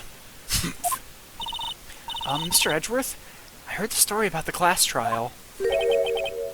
Class trial? What do you mean? You don't remember? No, I don't. The lunch money was stolen, wasn't it? In 3rd grade? Lunch money? Oh, right. Yes, I seem to remember something like that. Nick, I think you're the only one who really remembers. Well, probably only really mattered to me anyway. I mean, that's probably true, so... I'm not gonna say it's a weird reason for the reason why he wanted to become an attorney, like, to catch up with an old friend. Because everyone who becomes an attorney has their own reason. Whether it's for, I want the money of an attorney, or it's the, well, I don't know what else I want to do with my life, so I'm just gonna go to law school. Or it's those people who, like, you know, had a profound experience when they were younger that made them go, okay, this is what I want to do. I want to be an attorney. Like, personally for me, it was, I was in 7th grade. Like, I'd always thought about being an attorney for a long time since I was a kid. But when I was in 7th grade, I met a First Amendment attorney who actually represented my family in a matter, and really inspired me to go to law school, to go in there, and inevitably kind of through a roundabout way lead me to where I am now, working for a yeah, words fuck hard. They want power people. Like that's a reason. But for me, it was like this attorney had such a profound impact on me that like through again my long-reaching, my short yet long-reaching career so far, it's been starting mostly just kind of like not knowing what I would do, just doing civil law because personal injury because it made money. Then going to focusing a lot on tenant advocacy because I was like, these people need an attorney. To then becoming a corporate attorney because I needed money. And then finally to where I'm now, which is criminal defense and post-conviction attorney, which is a lot more where I wanted to be. So like, we all have our reasons. We all have our own different paths. So like, the fact this might have only been important for Nick makes sense. I mean, that's a reason why, or that was his reason. Mr. Edgeworth, didn't you know? That trial was the reason Nick became a defense attorney. Ridiculous. Gee, thanks. That said, it does sound like the kind of thing you do. You haven't changed a bit, have you, Wright? So simple. To a fault, even. Well, maybe, yeah, but I think you changed too much, Edgeworth. Perhaps. There's gonna be nothing new in here, and I already know it, but I still want to check anyway. Smile for the camera! Yep. Yep, that's all the same there. I mean, I still want to check, because you never know something's going to be different there. Let's go talk to Edgy here. Hey, Edgeworth, why'd you become a prosecutor anyway? You stuck up to your dad. You said you wanted to be a defense attorney, right? Myself deny reality like you. What do you mean? My father was taken from me. You want me to defend criminals? I'm sorry, Wright, but I'm not that good of a person. One suspect was apprehended in your father's murder, right? Yes, the man trapped in the elevator with my father. His name was Yanni Yogi. He had to be the shooter, any way you look at it. Yet he was found innocent. That defense attorney got him off the hook. That'd be Robert Hammond. On that day, 15 years ago, the three of us were trapped in that elevator for 5 hours. We were rescued, we all suffered oxygen deprivation. I lost all memory of the murder. Lost your memory? Even now, I can't recall what happened in that elevator. That was the crux of Yogi's attorney's argument in court. He claimed Yanni Yogi had been not of sound mind due to the oxygen deprivation. Yogi was released due to a lack of evidence. Innocent. That's when I changed my mind. I started to hate defense attorneys. What's your relationship with Von Karma? He's my teacher, and a man who deserves respect. I learned everything I know of courtroom techniques from him. So he's like my sister was to you, Nick. He is a perfectionist in all things. In court, in his personal life. He's obsessed with doing everything perfectly. Perfectly, huh? In all the cases he has taken on, none were left unsolved. And not one suspect was declared innocent, ever. But that's... I know. It's possible some of the suspects were indeed innocent. However, it is impossible for us to accurately determine that in every case. All Von Karma does is his job to find the suspect guilty perfectly. In any case, it's nigh well impossible to find a weakness in him. Should a weakness appear, he would do everything in his power to make it go away. Edgeworth? What you're saying is true. You're headed for a guilty sentence tomorrow. He's right. Now's not the time to praise the enemy, Mr. Edgeworth. It's a strange situation in which I find myself, I'll admit. No kidding. Do I have anything I need to present to him? Like, I'm trying to think. Well, let's see if I... Sorry. I'm not sure I can help you with that. So I think... I want to. I think I would need to probe a little more into the DL6 stuff with him. Nick, no! That's a photo of his father. Don't show him that. You're right. That probably isn't a good time to dredge up those memories. What is it? Nothing. Huh? It'll be the same with the case file. I bet you it's going to be the same with Maya. Oh no! It was that case that changed my life. And tomorrow, on December 28th, the statute of limitations runs out. Tomorrow, could that be a coincidence? But even if the case is finally closed on paper, it'll never be erased from my memory. Never. Or Mr. Edgeworth.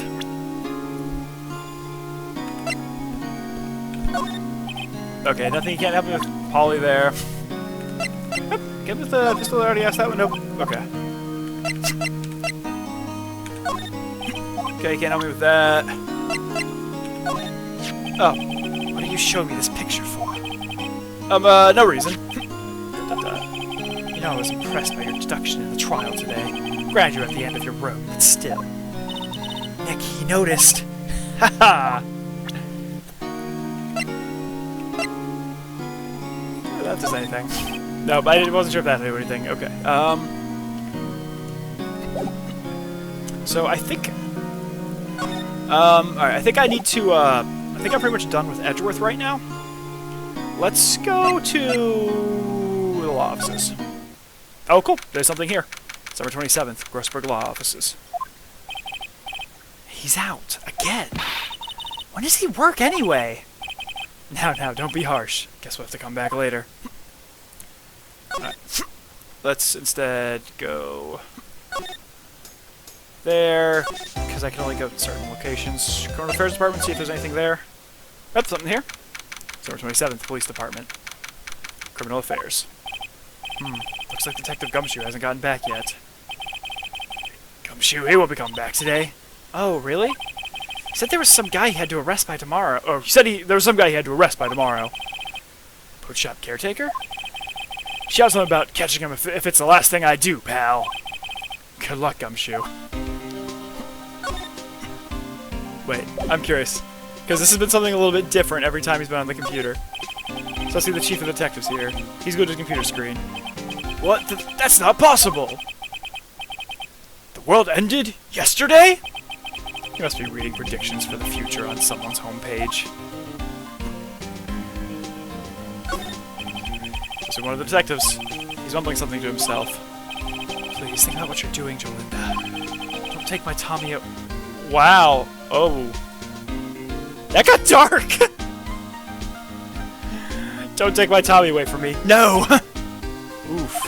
You must be doing image training for a nasty divorce argument. Oof. That got rough. I think I got a Gordon Lake. December 27th. Gordon Lake Park. Entrance. Hey, pal! Long time no see.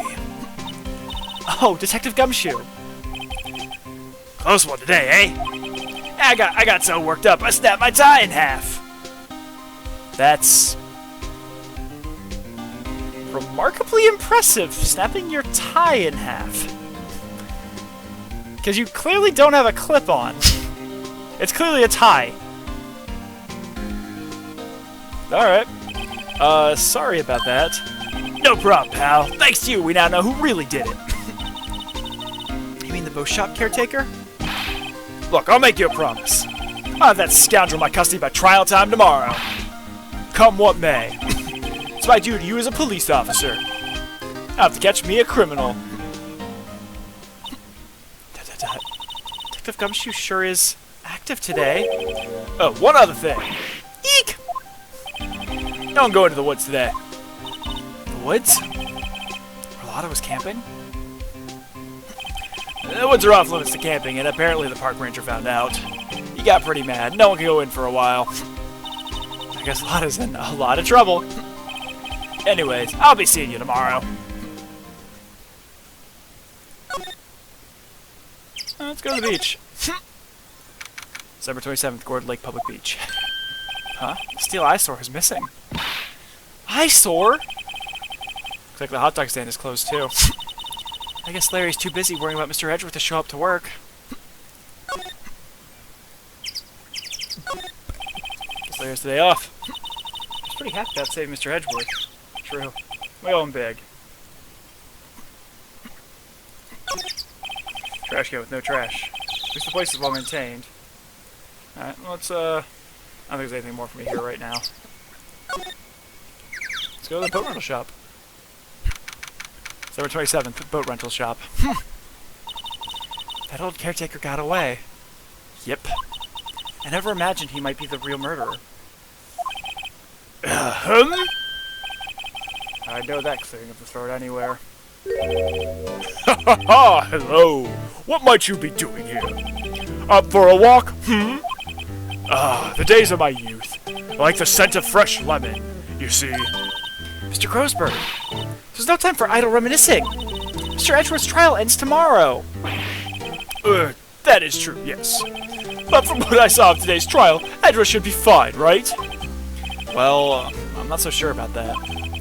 Oh, what do you mean by that? Well, I'm not sure. If you find anything out, come by my office at once. I may be able to offer you some assistance. Thanks. Bye? What do you think Mr. Crowsberg was doing here anyway? Who knows? Boat rental shop. Doesn't look like anyone's around. Caretaker must have run for the hills, huh? Yeah, looks like it. He didn't seem like a bad person. There's a forest here beyond these bushes. Nick! The forest! There's someone in there! Da-da-da. You're right. There's a few policemen in there. They must be looking for the caretaker. Good luck. Oh, that's one of the boats. There are some boats floating at the dock. Murder took place in a boat from this dock. Apparently the police took away the actual boat that was used that night. Indeed, there's space for one more boat at the dock. Alright, so that's everything there. I think we need to, move into the shack. October 27th, caretaker's shack. Da-da-da. Nobody's home. Hello! Hello! Walk! Hey, it's Polly! I wonder where your owner's gone, Polly. Hello! Hello! Walk! I can't believe he'd run and leave his poor parrot to fend for herself. Hello! Hello! Walk! Let's examine a couple things around here. Everything's cold. Looks like he didn't turn his heater on. Guess he hasn't been back here since the trial. Doesn't look like he used this kitchen much. You're right. I guess the whole pasta restaurant thing was a lie. What, you thought he was telling the truth? That's a good question. Like, do you think he was telling the truth? Clearly, he was not used that much there. Say, Nick, don't people usually put pictures of fish up on the wall to boast about them? Yeah, I guess so. You mean pictures of the fish they caught, right? Right, but don't all the fish on the wall here look really puny to you? Well, you know what they say. You should have seen the one that got away. So the one that got away from us was the caretaker, and we did see him. But I feel like we're having two different conversations here. Yeah, that's fair. People looks expensive. Maybe we should bring it to Detective Gumshoe. Don't you think the caretaker would mind? Well, we can just leave him the metal detector in exchange. Maybe we'd be better not. Yeah, I think we'd better not. That reminds me, Nick. Polly here knows the number to the safe, right? Yeah, that's right. Polly, what's the number to the safe? 1228. What? Let's open it, Nick. Come on. I'm sure there isn't any money in there. Aww. But hey, he keeps it locked, right? So there must be something of value in there. I'm not so sure. Okay, Nick, let's see what's in there. I guess there might be a clue or two. The only thing in here is a letter. A letter? Aw, boring. There's no name or signature on this thing. It's handwritten in very precise, clear letters. Get your revenge on Miles Edgeworth? Edgeworth? Nick, why would Mr. Edgeworth's name be on here? How should I know? I'm going to read the whole thing. Get your revenge on Miles Edgeworth. It also says this is your last chance. Now is the time to get revenge on the two men who ruined your life. The rest of the letter goes on to describe the murder plot in detail. How to kill Robert Hammond and frame Edgeworth. Calling Edgeworth out on the lake, getting on the boat, firing twice. This is exactly what I figured out today in court. It's all here. In perfect detail. What do you think it means, Nick? I don't know, but it looks like these are instructions for that caretaker. When he killed Robert Hammond and called out Edgeworth, he was following instructions. Who could have written that letter? And what does it mean to get revenge on Miles Edgeworth? Look, I don't know, okay? But one thing's for certain. This letter is an amazing clue. Yeah, that's a pretty good clue. Nothing left in the safe. I wonder why the caretaker didn't take the letter with him. He left in a hurry, right? I don't think he even came back here after the trial. Ah! What's wrong? Oh, never mind. What? Tell me. Just, when I saw the TV, I remembered. They're showing a Pink Princess special this week. Oh. See? That's why I didn't want to tell you.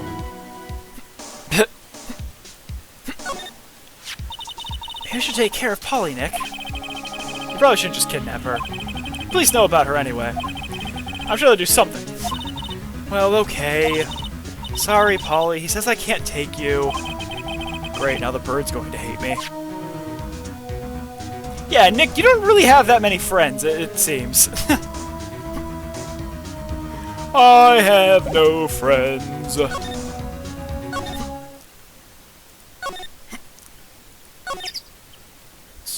think we need the entrance? Oh no, okay.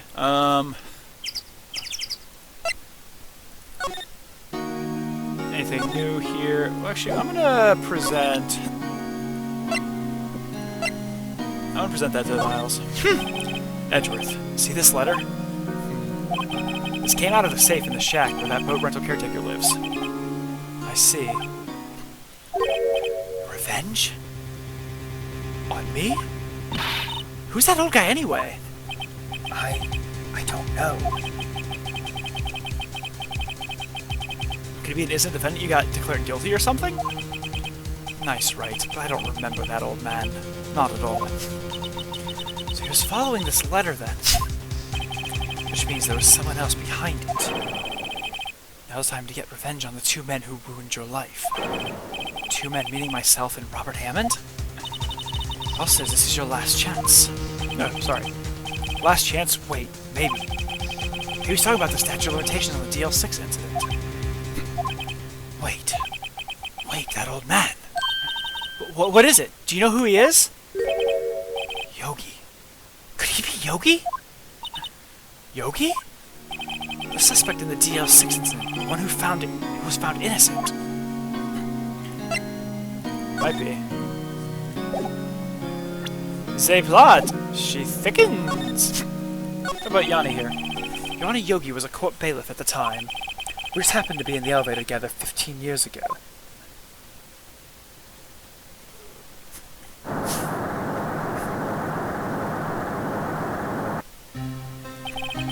The quake was incredibly strong. Before I knew it, everything was dark. We were there for so long, it felt like forever. The air thinned and the darkness closed in on us in that little box. We became unsettled. Help! I can't breathe! Quiet, I said quiet, you're making this any easier. I want to get out! I want to get out! Help! Get us out! Don't shout, you'll just use up more oxygen.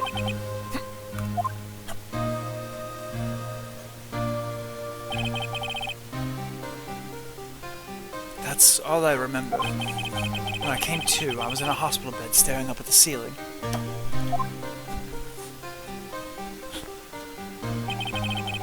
In court, Yanni Yogi's mental condition was called into question.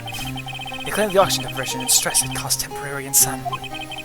In the end, the claim passed the court, and Yogi was found innocent. Isn't that strange? This letter tells him to get revenge on Edgeworth. Why would he want to take revenge on you? Right. Yeah?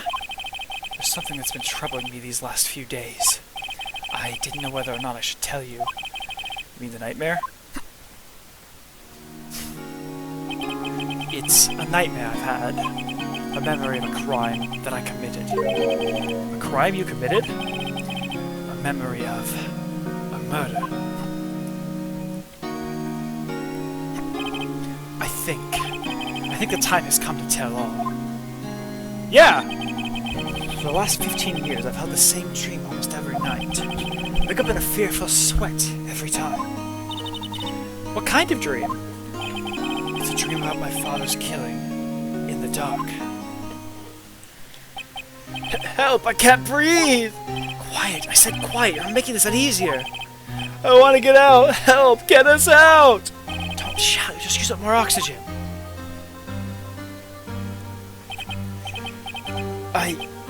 I can't breathe. You're using up my air. What? Stop breathing my air, huh? I'll stop you. What? What are you? Stop breathing my air! No, Father! He's attacking Father! I see the pistol lying by my feet. I don't know if it was evidence from that day in court or the bailiffs. The days I pick up the pistol. Get away! Get away from my father!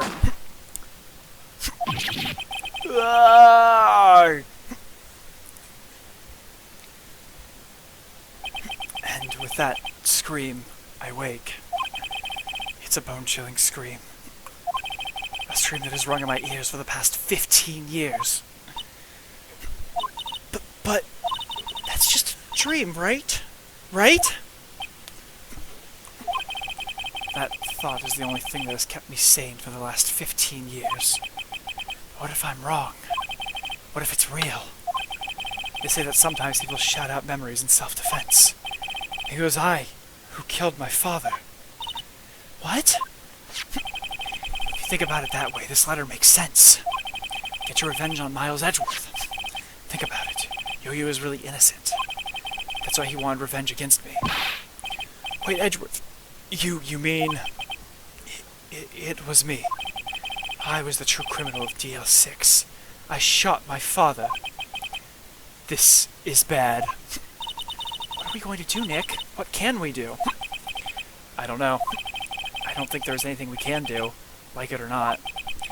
There's someone else who knows a lot about the DL6 incident. Maybe. There is, Nick! There's someone else who knows about DL6!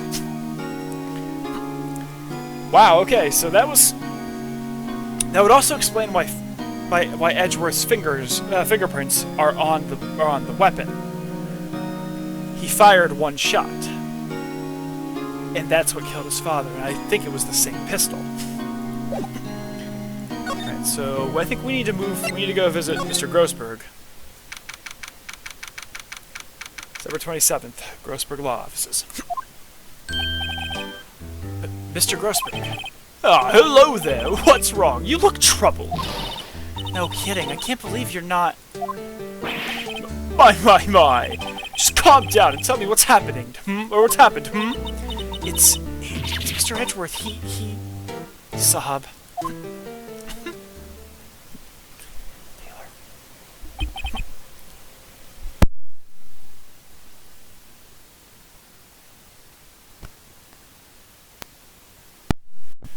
But no, that's... Wow, okay. This has been an interesting plot so far, I do have to say. I know it's not over yet, but it's interesting. I see. So Edgeworth dreamt he shot his own father. It's only a dream. Only a dream! I wonder. What? If that's the case, then, why do you two look so troubled, Well... Also, consider this. Yogi quite certainly holds a deep grudge against Miles Edgeworth.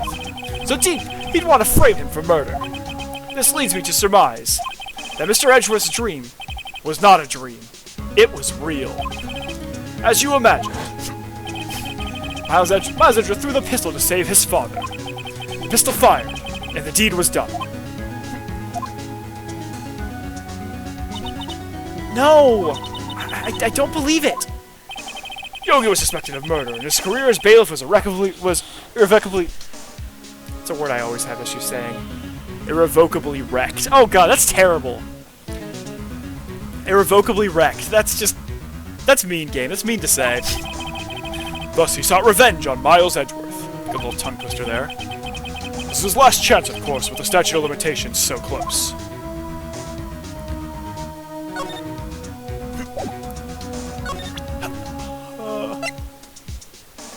Well, let's take a quick look at some of this. Oh hoes! This is the letter! It does seem that Yogi was following this letter when he killed Hammond. But why kill Robert Hammond? Hammond was a skilled defense attorney, but he defended clients not for their sake, but for his own. Huh? His own sake? He never trusted his clients, that one. The only thing he trusted was his own ability. But he got his client found innocent, so why should it matter? Actually, my dear, it's quite different. He won that innocent verdict for no one but himself. Yogi was a free man, but socially, he was ruined. Huh? You'll understand soon enough. Wait. What is it? This letter. I've seen this handwriting somewhere before, a long time ago. Whose handwriting was this? So, do you have any idea who wrote it? Manfred von Karma? Could it be Manfred von Karma? Von Karma? Why would he have something to do with this? Well, I'm not sure. Von Karma. Von Karma. Wait, you're right, my boy. This is Von Karma's handwriting, I'm sure of it. I used to see it all the time on court reports. What? But that means the one who told Mr. Yogi to kill was... Correct. Manfred von Karma himself. What does this mean then? Why would Von Karma want to frame Edgeworth? Whoa, oh.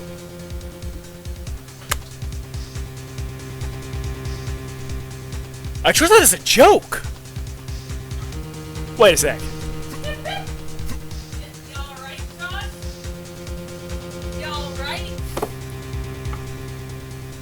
That's a twist I was not expecting, and I'm usually pretty good at getting twists.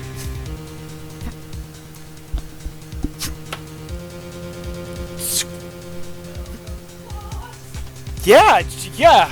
Gee, Houndflash just shouted in the back. Welcome to plot. Wow. Like, that was unexpected. This incident took place 15 years ago tomorrow.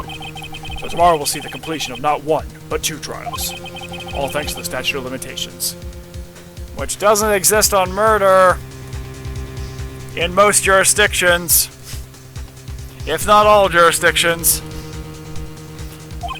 However, I'm afraid the damage the DO sickness has done will never be eased. I wonder if I can present Polly. Quite sorry. I have nothing to say concerning that. I thought it'd be fun if I wanted to, see if he had anything to say about Polly. Gregory Edgeworth. He was a gifted man. His death was truly a loss. I wonder what would have become of Von Karma were he alive. Wait.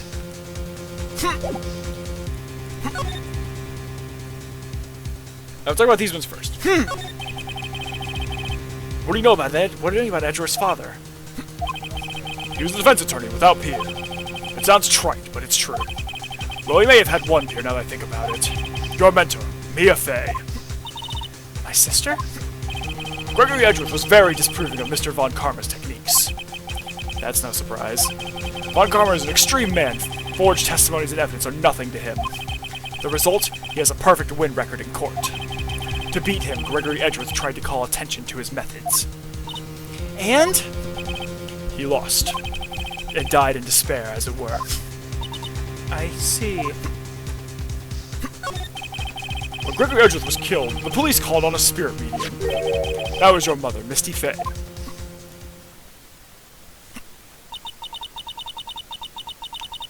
Gregory Edgeworth, I have been killed. The one who shot me was the bailiff, Yanni Yogi. And Yogi was found innocent. That's why Mother left us. Everyone called her a fraud. That's right. Everyone thought she was, you see. Yet now that I think about it, it seems the one who lied was Gregory Edgeworth's ghost. Gregory Edgeworth must have known who shot him. I don't believe it. So you're saying he falsified his testimony? That Edgeworth's dad lied to protect his son? It's only a possibility, mind you. But a possibility nonetheless. So here's my new conspiracy theory on this one.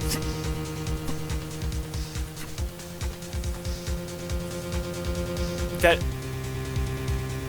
I don't know if it's true or not.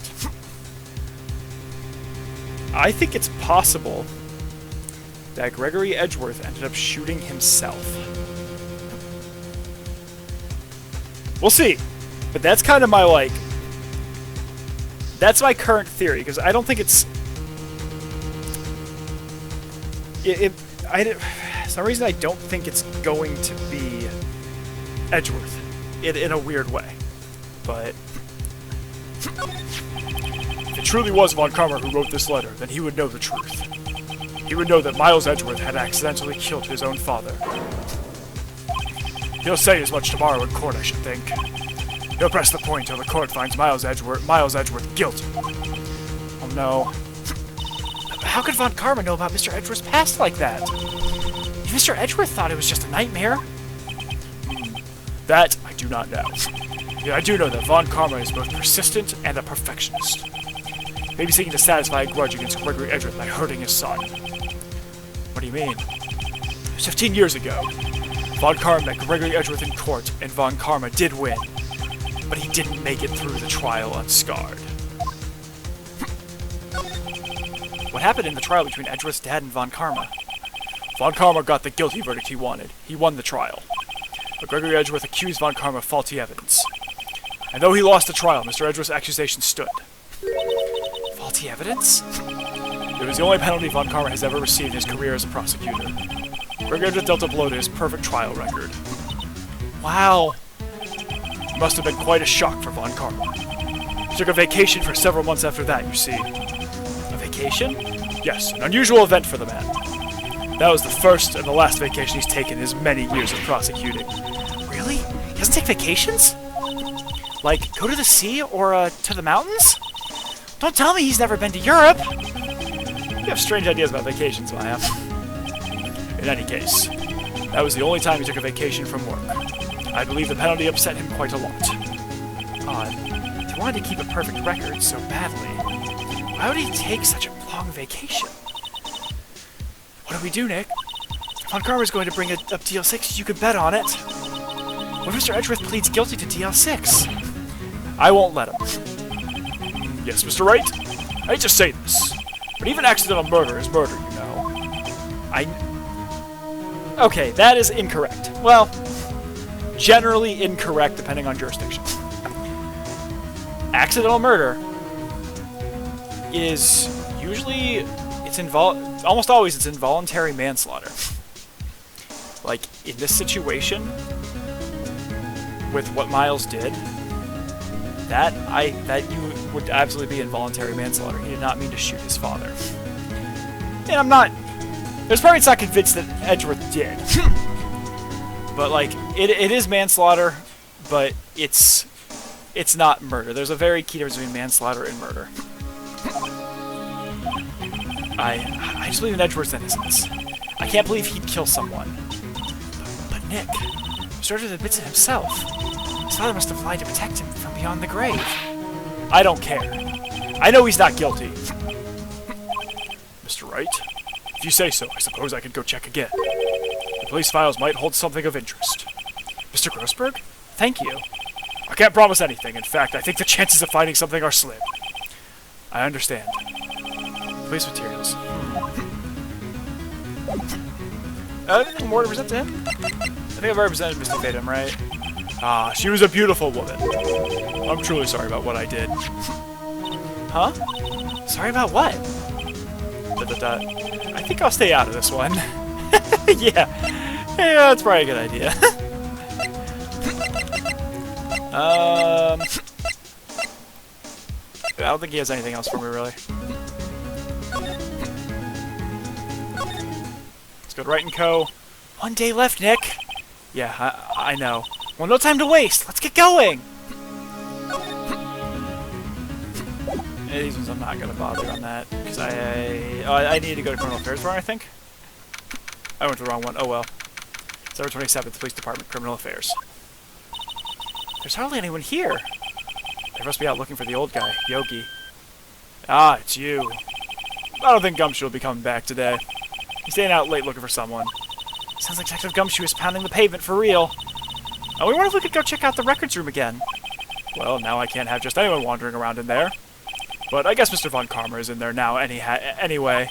You can go in as long as he's there. Von Karma? Yes, he just arrived, actually. Von Karma's in the records room? Nick, let's hurry! Yeah, that's gonna be a thing. December 27th, Police Department, records room. Dusty as always. They were only here just yesterday. I'm sure they just haven't had time to clean. What's wrong, Nick? Nothing. I was just noticing that he isn't here. Von Karma. Yeah! Ooh, I think he was right there, though. Huh? One of the drawers here is open. Someone must have been looking into it recently. The label says unsolved cases. Evidence. Unsolved cases. Nick! The file for DL6, it's completely empty! What? What are you doing in here? Oh, that's a not great face there, Mr. Von Karma. Von Karma? You. How do you know my name? What? Hold up. Is that his son? I think that has to be Von Karma's son. Because I know he has a couple kids. Huh? Have we met? What are you saying? We see each other every day, don't we? We're Miles Edgeworth's defense team. Defense team? I beg your pardon. You see, I remember defense attorneys. They're like bugs to me. Needless things to be crushed. See how this guy was Edgeworth's mentor. That's really fucking creepy though there, bro. Nick, what do you think of the clothespins for? Don't touch that. It's evidence. Sure, if I click that. This large drawer is half open. The label on the drawer says unsolved case evidence. All stuff in here looks like random junk. Only the evidence for the DL6 incident is missing. I guess who took it to? Von Karma. There are shelves stuffed with case files in the back of the room, too. Forgotten cases rotting away for eternity. Nick, let's get what we need and get out of here! All this dust is getting to me!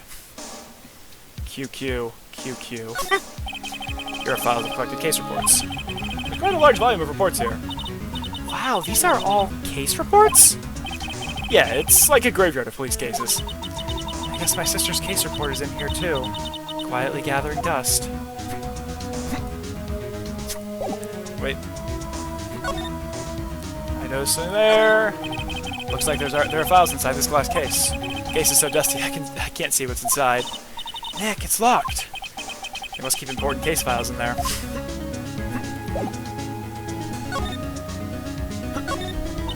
Mr. Edgeworth is your student, right? ... A romanticist who still can't shed that veneer of amateurism. Just like his father, always second-rate. Mr. Von Karma, you had an axe to grind with Mr. Gregory Edgeworth, didn't you? Me? A grudge against a mere defense attorney? Why? Because he dealt a blow to your otherwise perfect trial record. So you did, but what I don't get is... why'd you take his son under your wing afterwards? Son of your most bitter rival. That, my dear attorney, is none of your business. Tomorrow will be the last day of this trial. It's been a while since I've had a defense attorney last this long. Still, you will lose in the end. Miles Edgeworth will admit his own guilt. He's killed 15 years ago, you mean? You're quite the researcher. If you've done your homework so well, then certainly you must understand. You know what Miles Edgeworth will tell the court tomorrow? You're right. Salon Karma is going to bring up DL6 in court tomorrow. Alright, so I'm going to save really quick. Because I'm doing something that's risky.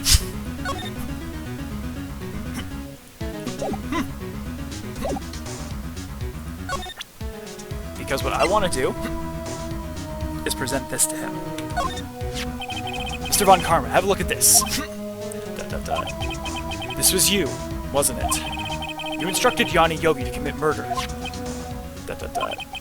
Yanni Yogi? How many years has it been since I've heard him called by that name? He's a fool. I told him to burn it after he read it. So you admit it? You wrote Mr. Yogi this letter?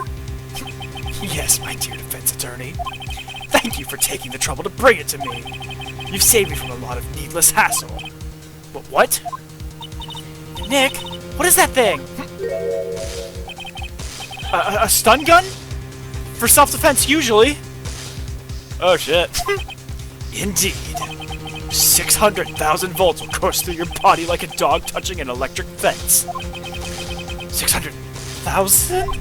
Oh, don't worry. People don't die from it. Usually. Now give me the letter. No! No! Whoa, what are you? Nick, run! Ah! Oh, no. Poor Maya. Maya! Out of my way. What?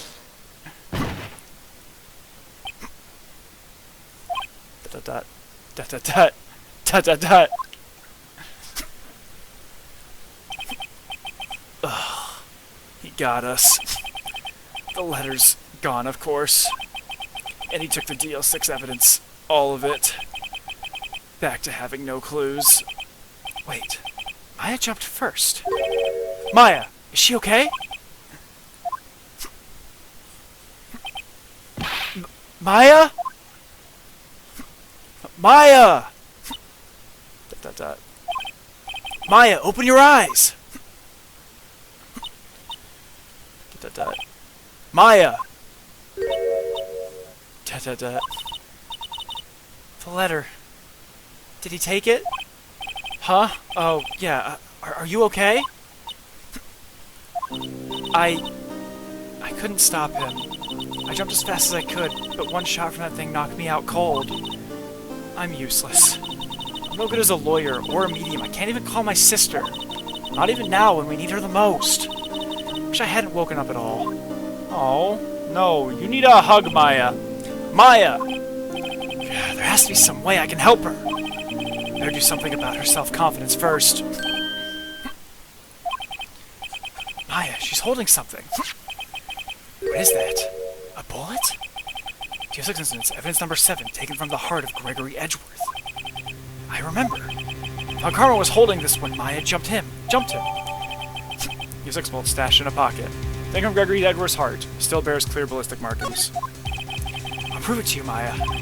You're most definitely not useless. I'll prove it to you in court tomorrow. To be continued. Alright, so I'm going to take another little brief break here. After we save. Because I think we're just at the end of episode 4. And we might actually be able to finish episode 4 today. I think there's 5 episodes in this game. Is what I think it is. I think there's 5 trials. But we're going to take a little break. And I'll see you again, you know, as usual, about 10 minutes or so.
Alright, and we're back.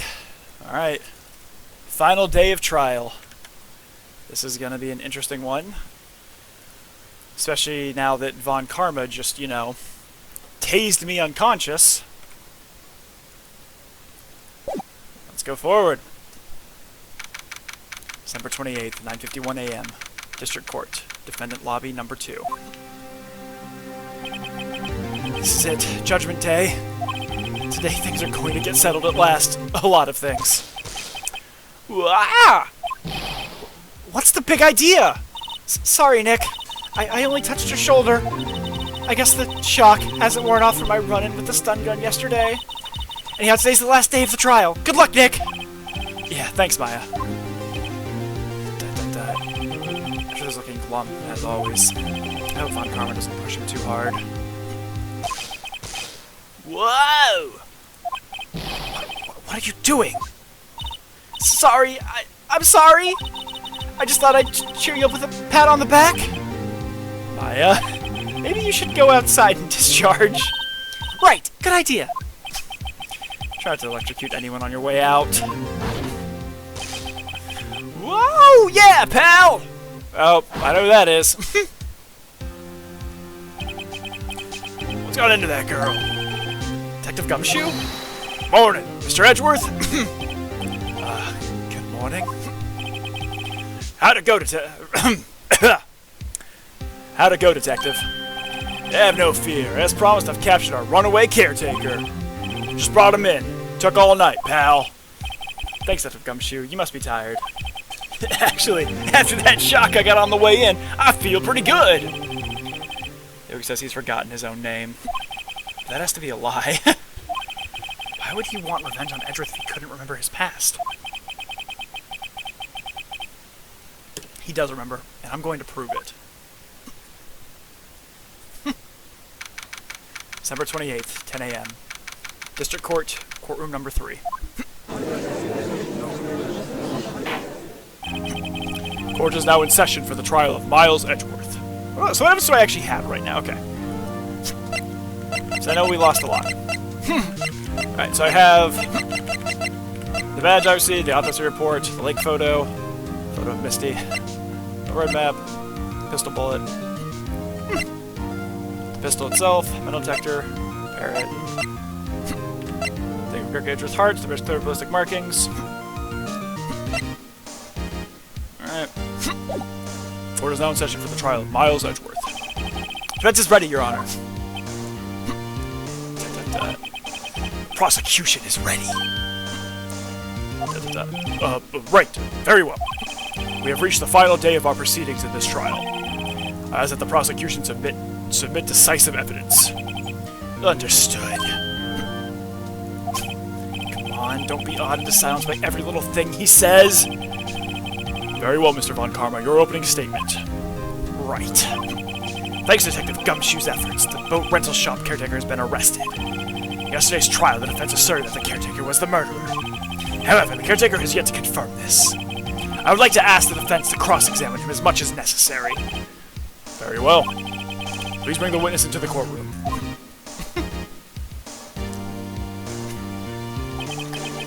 Ladies and gentlemen of the court, I believe you all remember our witness. He was in the boat rental shop on the lake, from where he witnessed the incident. In addition, he has currently lost memory of his name and identity. Witness, why did you run away yesterday? The witness was not running away, as he will now testify. I see. Okay, you don't object to the judge! That's not what you do! You could ask the judge, may I be heard, or, Your Honor, I'd like to put this for the record. Say that, like, whatever, with your statement. The statement is incorrect for what my witness has to say. Something like that. Could you preserve that for the record? You don't just object to the judge!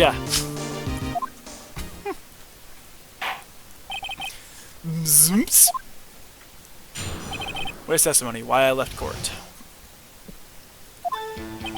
I'm really sorry about just leaving yesterday like I did. But I wasn't running away or nothing. I went to buy some food for Paul, you see. I figured I got nothing to do with this incident anyhow. I mean, I need one of those motive things, right? And I don't got one. So my testimony yesterday stands as is. Very well. Let's begin the cross-examination, shall we? Yes to know his name. Yanni Yogi. You're Yanni Yogi, and I'm gonna prove it. Well, I left court. Yeah, I'm really sorry about... Yeah, okay. So I'm gonna push. I'd call what you did running away and not just leaving. You heard Larry's testimony and realized you were in danger. Now, Mr. Wright, there's no need to rush to conclusions. As I said, Brutus was not running away. Listen to the testimony. He sure seems relaxed. In fact, they both do. Von Karma and Yanni Yogi. I wasn't running away or nothing. Then why did you leave? Just about to say why. It is so hard for you to just quietly listen when someone is talking. If I sat quietly, Edgeworth would be guilty in 3 minutes. I went to buy some food for Polly, see? I'm not gonna do the voice. That voice actually really hurts my throat a lot. So I'm not gonna keep going with that. Food. Well, Polly is a bit of a gourmand, you see. She only eats these high-quality bird pellets from France. I only have them in the big pet shop downtown. But you weren't arrested until this morning. Why did you go back to the caretaker's shack? Well, I kinda got lost, you see. The witness has trouble remembering things sometimes. When the police apprehended him, he was on his way back to the shack. You're right, nice try, Von Karma. No one's gonna believe that. I see. So he was lost. Please, Your Honor, come to your senses. Yeah, I knew as soon as you said no one's gonna believe that, I was like, oh, the judge is gonna believe that. I got nothing to do with this incident anyhow. You've lost much of your memory, is that correct? Yep, seems like it. And how could you know that you didn't have anything to do with this incident? Or maybe you're lying about not having your memory, You know exactly who you are. The voice has testified quite clear that he has no memory of who he is. If you claim he's lying, then show the court proof. How am I supposed to prove what's going on in that old codger's head? That's impossible. No, I actually don't think it is. I'm glad you come to your senses, Mr. Wright. Very well, witness. Please continue. I mean, I need one of those motive things, right? I don't got one. I'll push him on this one. How can you say you had no motive? I say you do. You had a grudge against Edgeworth and the victim, Robert Hammond. That's why you took revenge on them, right? Please don't make me repeat myself, Mr. Wright. This witness has no memory of anything beyond several years ago. He can't hold a grudge. It's impossible. You have to prove he's lying about his memory. Otherwise, it's going to be the same thing over and over until the trial ends. Might I say something, Mr. Wright? Yes. Yes, Your Honor? You've been saying the same thing now over and over. You've been calling the witness's memory of the past, or lack thereof, into question. Does this really have anything to do with the current case?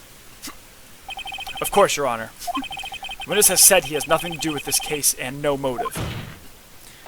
Both of these statements are lies. Order! Order! Mr. Wright, there is a serious problem with your claim. Are you saying that you know who this witness is? Of course, Your Honor.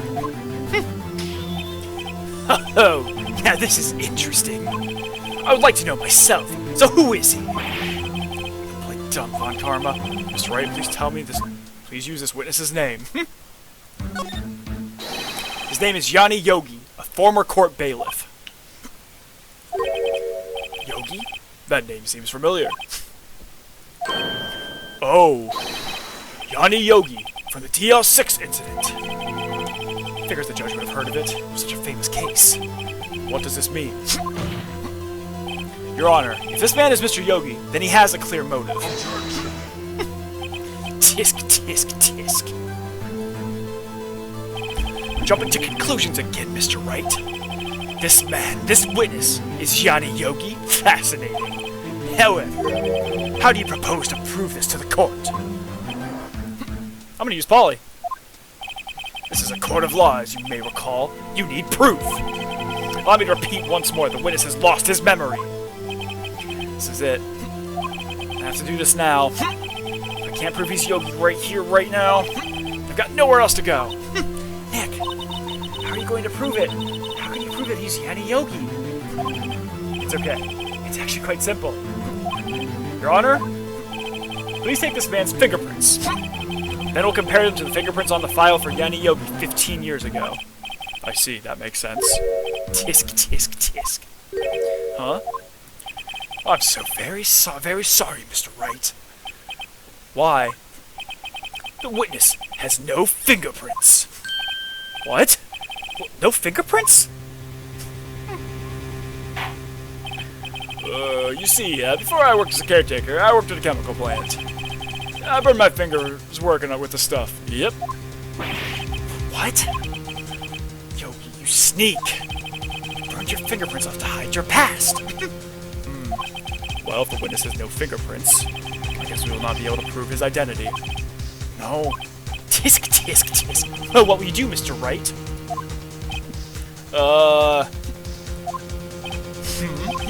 It seems that the case has been decided. No.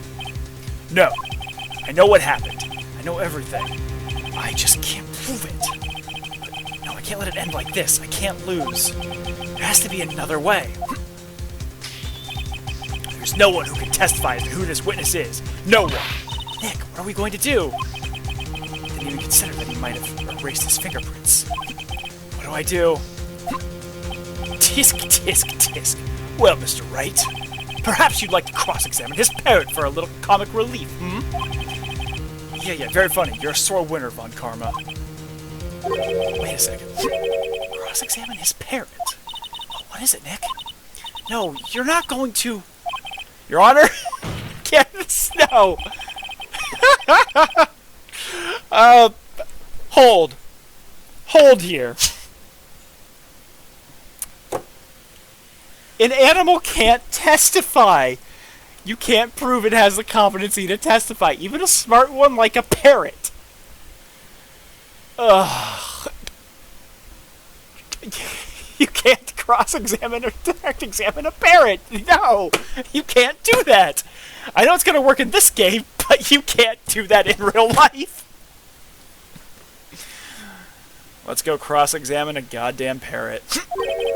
Take Mr. Von Karma up on my proposal? Exactly, Your Honor. I'd like to cross-examine the witness's pet parrot.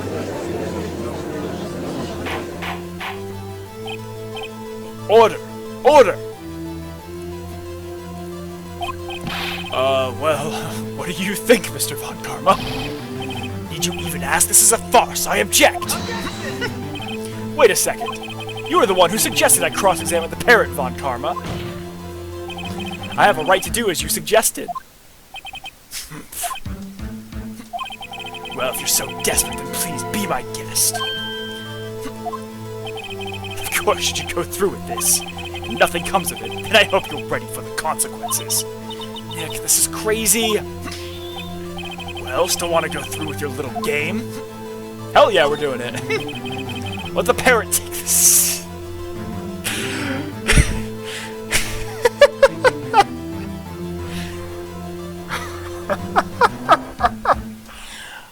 Oh, God. I have to say this with a straight face.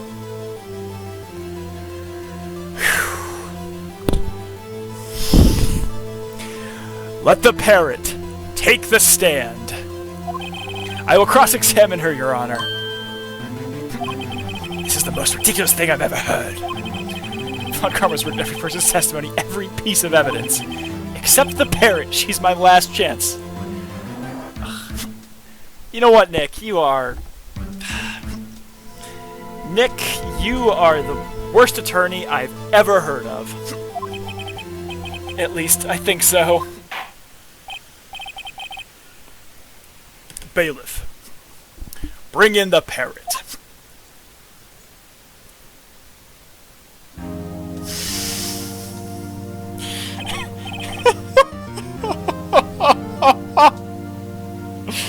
That's so ridiculous. so ridiculous! That's, quite a bird. Please tell us your name. Name! Tut. The witness is ignoring me. Must start to be ignored by a bird. Very well, witness. Who is your owner? Please, testify for us. Actually, doesn't Phoenix Wright in a later game call a killer whale to the stand too? I think that's something that has happened in the past. So this is actually not that weird, all things considered. Who is your owner? Tut. Hello, what? Tut. Certainly the most concise testimony we've had so far. Very well, begin your cross-examination. Right. What are you going to do, Nick? I don't know. What do we do, Maya?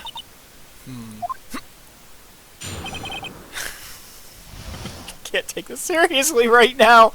It's such a dramatic moment in the trial.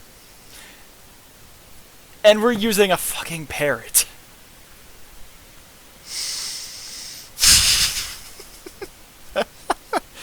Oh man, this is gonna take a while.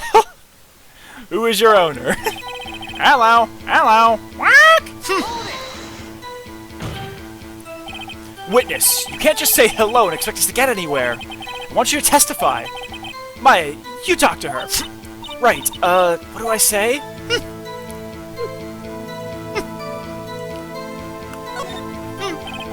I should get her to say her name. Polly, what's your name? Wally, what? Mr. Wright, I think we've established that this parrot is named Polly. Does it have anything to do with her owner's identity? Yes, it does. Ha! Fascinating. You claim a parrot's name will prove her owner's identity? Then show us this proof. Nick, don't you think you're taking bluffing a little too far? Listen, we're not here to answer the question of who is the caretaker. We're here to prove that he is Yanni Yogi. All we have to do is tie the name Polly to Yogi. Your Honor, proof that the parrot's name reveals the caretaker's identity is...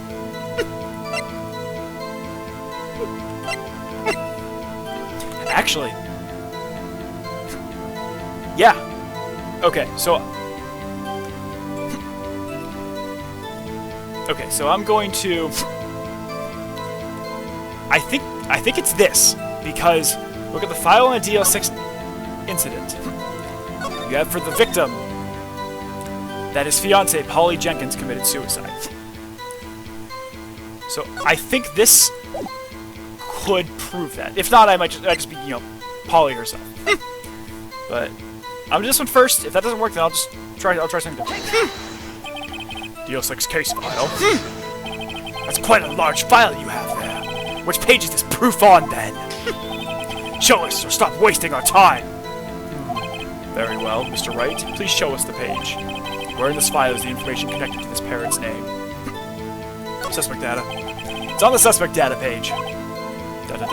This page has all the information about Yanni Yogi.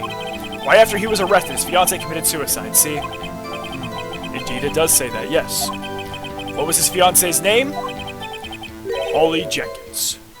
Polly. Exactly, Your Honor. He wanted to remember the name of his fiancée who had committed suicide. That's why he named his parrot after her. I see. I guess that is possible. Pah! A mere coincidence, that's all. My granddaughter has a dog she calls Phoenix. Well, Mr. Phoenix Wright, does this make you my granddaughter's fiancé? She's only 7 years old. Indeed. Alone is a little weak for evidence in a murder trial. We would need some other corroborating evidence. Corroborate. We need more evidence. I can't say that word right now. Where am I going to find that? Nick, we're getting closer. One more. If we can just get one more piece of evidence. Right, but what? Very well, witness. You may continue. What? Well, I guess we should try to get some information out of her. We need to show the judge that her owner is Mr. Yogi. Hello, what? Okay, so I'm gonna press here.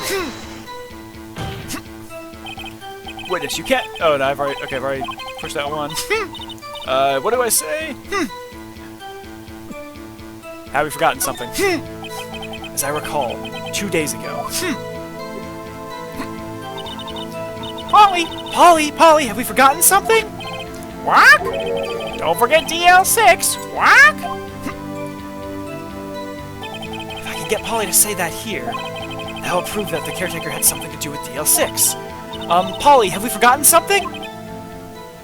Dot dot dot. Dot dot dot. Hello? Hello? What? That's not what you're supposed to say. Forgot something we forgot.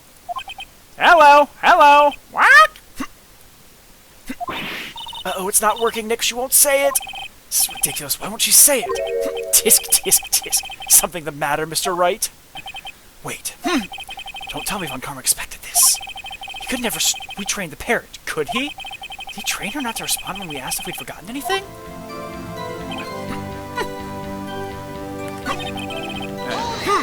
Let's...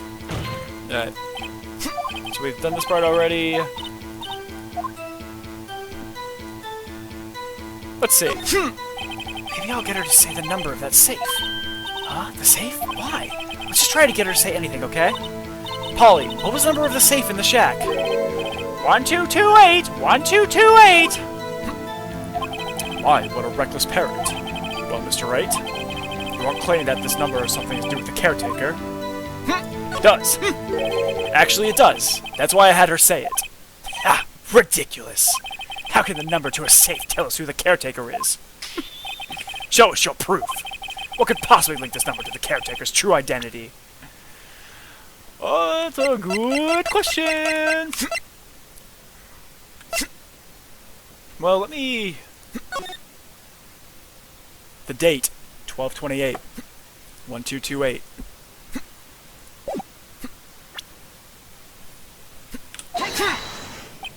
The DL6 case file? What is this obsession you have with that case? Mr. Wright, where in this file is something relating to the safe number? It's on the case summary page. The case summary? Specifically, the date of which the DL6 incident occurred. The date of the incident? December 28th. Why, that's today's date, 15 years ago. Number of that safe is 1228. Ah. He used the date of the DL6 incident as the number for his safe, Your Honor. That's how important that date was to him. I see. It certainly is an interesting coincidence. People often do set their secret numbers to dates. Objection. This is not tangible proof. I set my ATM card's number to 0001 because I'm number 1. This has nothing to do with the date. Nothing. That's enough. I think we've reached a conclusion here. This is a mere coincidence, that's all. True, that is a possibility. However, two coincidences at the same time seem more like a pattern to me. What are you saying? Summon the caretaker of the boat shop. Immediately. Witness, tell us your name. Wait! This witness, he doesn't remember! No, it's okay. I've accomplished what I've wanted to do. I'm done. Nick, he looks totally different. This is the real Yogi, I think, finally. He's been acting feeble to hide his true identity. Acting for 15 years. Well, let me ask you again. Please state your name for the court. My name is Yanni Yogi. 15 years ago, I served as a bailiff in this very court. Order! Order! Yanni Yogi.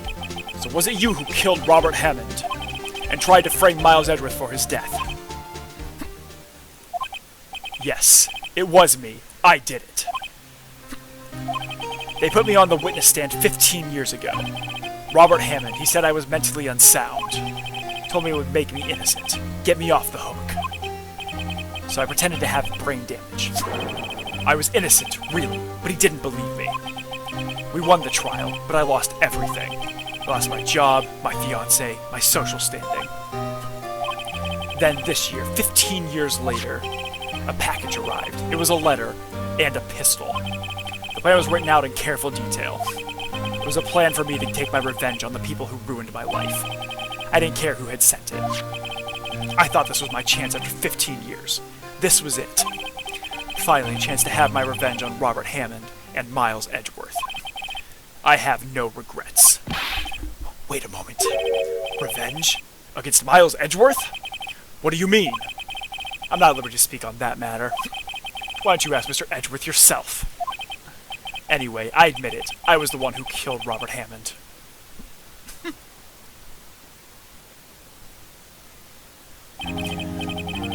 Von Karma, where is Mr. Yogi? Under arrest, Your Honor. I saw no room for error in his confession. Then, the defendant Miles Edgeworth is... innocent, in this case at least. Very well. Will the defendant please take the stand?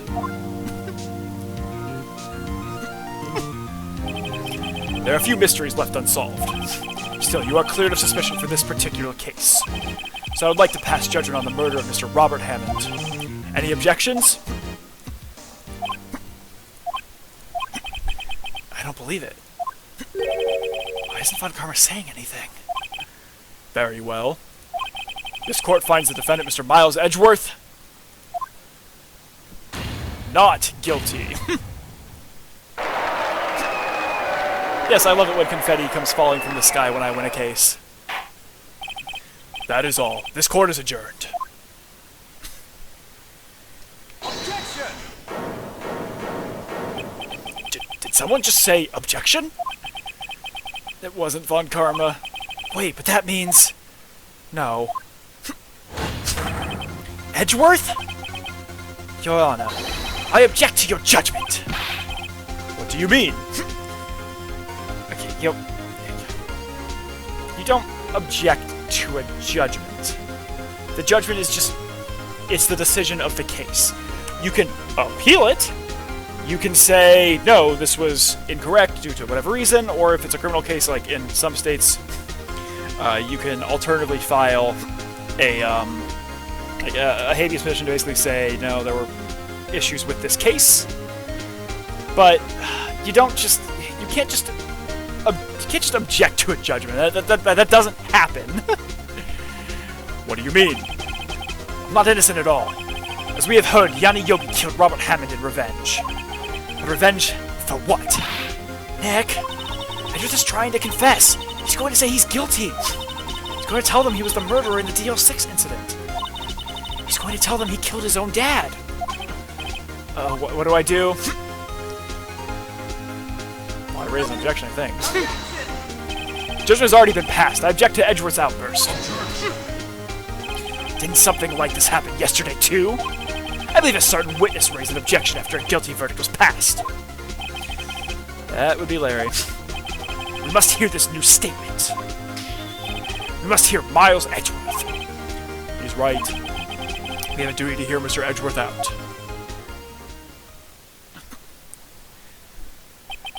For 15 years, I've had a recurring dream. A nightmare. It's only a nightmare. That's what I told myself. But now I know. It wasn't a dream. Yanni Yogi wasn't the killer.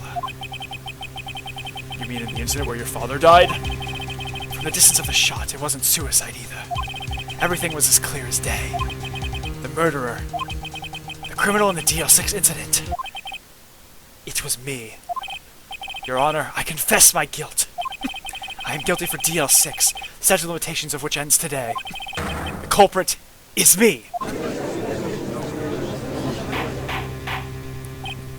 Order! Order! Oops, shoot, I actually clicked too fast. The defendant, declared innocent, is confessing to a different crime. A crime for which the statute of limitations runs out today. I'm not really sure how I should deal with this. It's obvious. We hold a trial right here, right now. We tried this man for his crime 15 years ago. I think I would like to take a 5-minute recess. During this time, I will consider the appropriate course of action to take. Court is adjourned. December 28th, 2:24 p.m. District Court. Defendant lobby number 2. I'm sorry, Wright. I've just wasted all of your effort. Mr. Edgeworth, I just don't believe it, sir. I mean, you kill your dad? I didn't want to believe it myself, Detective. But it's the truth. I deserve to be punished. Murder is murder, no matter what the circumstances. This is crazy! Just crazy!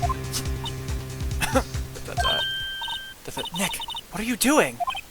Huh? Oh, I was just reading through the court record once more. I'm getting my case ready. Your case for what? Huh? Isn't it obvious? I'm gonna prove that Miles Edgeworth is innocent. Exclamation point. What are you talking about, pal? He just admitted to it! He confessed that he did it. In court.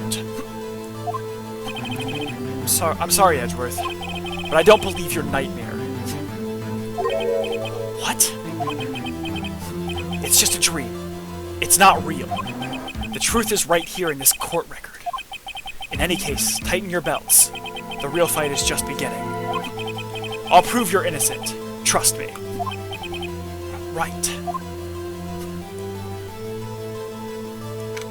December 28th, 2:30 p.m.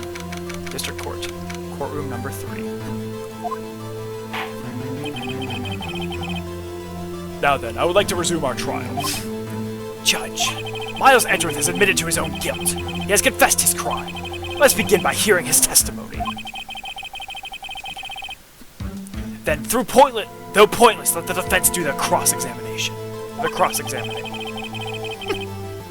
Statute of limitations on DL6 runs out today. Though it's unconventional for me, I'd like to run this one by the book. I see. Does defense have any objections? No, Your Honor. I like how you just admitted to the judge that he's shady about this stuff. I'm just like, okay, man.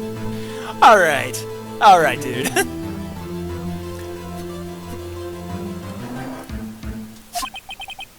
Von Karma, you knew this was going to happen from the very beginning, didn't you? Very well. Will Miles Edgeworth take the stand?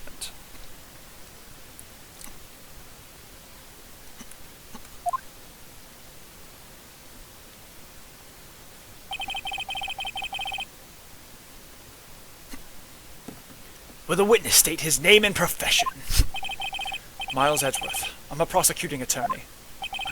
Mr. Edgeworth, 15 years ago you mistakenly killed your father, Gregory Edgeworth. Is this correct? It is correct. And testify about this matter to the court. Edgeworth was telling me about his dream yesterday. I noticed something. One detail didn't quite fit. That'll be the key. Only if I can get it to work. Please, please. The DL6 incident. That day, I had gone to the courtroom to observe one of my father's trials. Also, I guess before we really go through the direct, again, in American constitutional law, you have a right to not take the stand, to not incriminate yourself. Now, a defendant can, if they choose to, take the stand. They are not required to. They're not forced to by a judge or by, any of the attorneys. That's one of the few decisions that only a client can decide. That's just, a little aside there. But that day, I'd gone to the courtroom to observe one of my father's trials. As we went to leave, an earthquake struck, trapping us in the elevator. My father and Mr. Yogi lost their composure and began to argue. Just then, something heavy fell at my feet. I picked it up and threw it at Mr. Yogi. I wanted them to stop fighting. A moment later, there was a single gunshot, then a scream. It was a terrible scream. I remember it to this day. That's all. And until now, you thought this memory was a dream? We were stuck in that elevator for 5 hours. The oxygen in the elevator ran out, and I lost my memory of the events. Bah! The same claim Mr. Yogi has made. Very well. Mr. Wright, your cross-examination, please. Yes, Your Honor.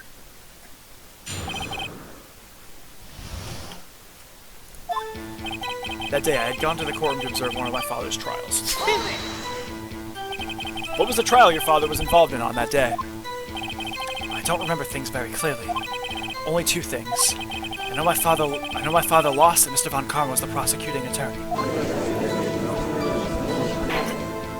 Mr. Von Karma, you were handling that case? It was 15 years ago. I don't remember the details.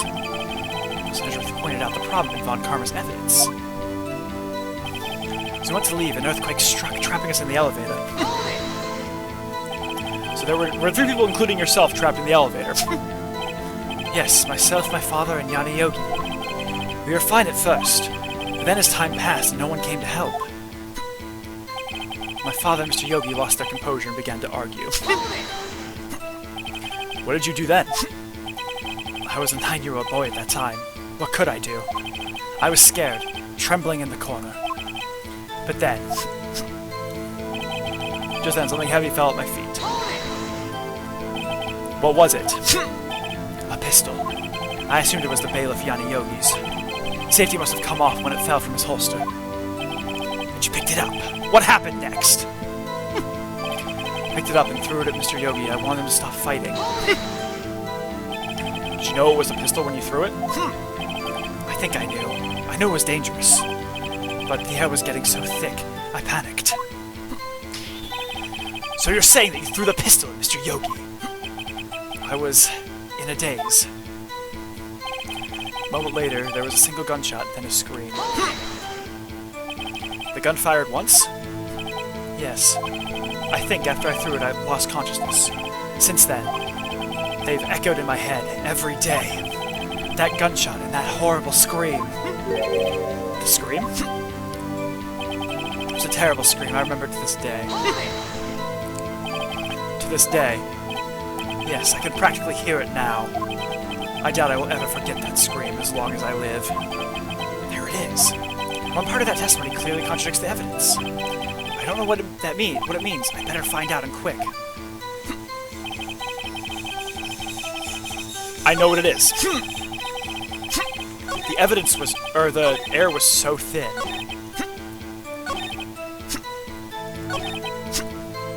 Okay, so I need to look at this.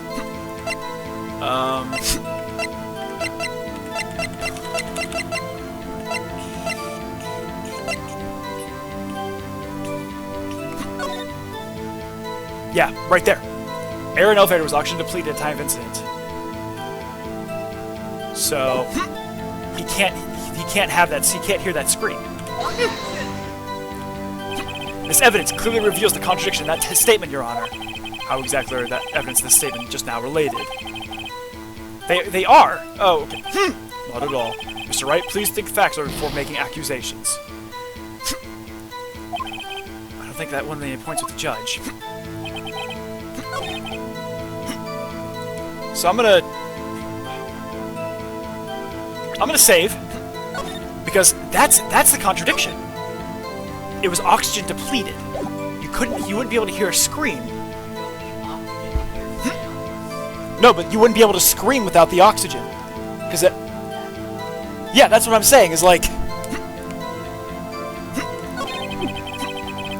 well, okay, it was oxygen depleted time of incident. He couldn't scream if it was oxygen depleted.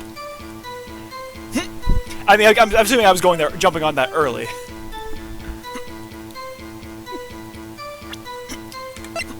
But like, no, that's definitely a key.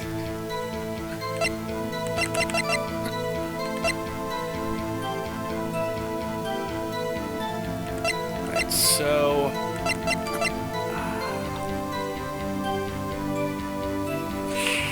okay, I'm trying to think. Okay, so a moment later there was a single gunshot, then a scream. A terrible scream, I remember it to this day. Like, yeah, there's contradictions, like... But also, like, they couldn't remember it. Yeah, okay... Nothing there for me. I've already pushed on all these. It's more like, okay, I need to find the evidence that I can find a contradiction. Yes, go over again. Argue, then something heavy fell at my feet. Third to Mr. Yogi, I wanted him to stop fighting.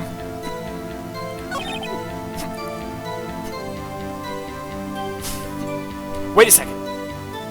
Well, okay, so...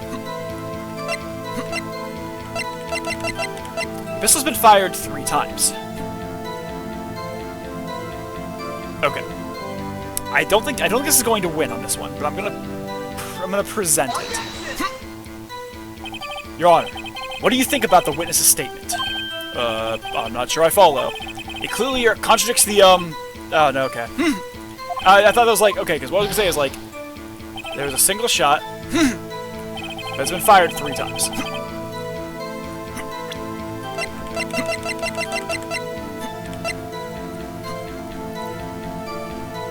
I mean, okay, I'm gonna present this. I don't think that's right either. Okay, that's not right either. God, okay, so I'm trying to. Okay, I'm definitely running low on this. So I'm trying to think. Okay, so I need to go through this and find the contradictions.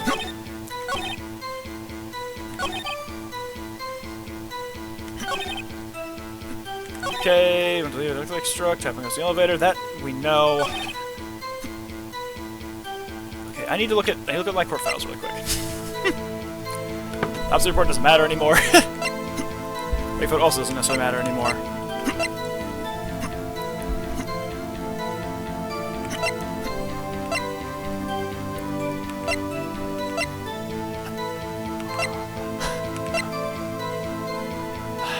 Okay, I think it's probably in here. There was oxygen depleted, time of incident, Noku was found at the scene, victim data, defense attorney trapped in the elevator, returned from the last trial with his son, Miles Edgeworth 89, one bullet found in the heart, murder weapon was fired twice.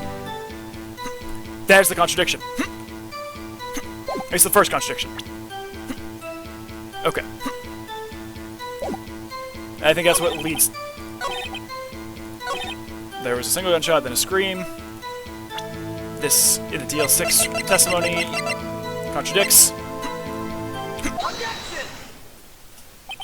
Are you sure you only heard 1 gunshot? Yes, I'm sure of that.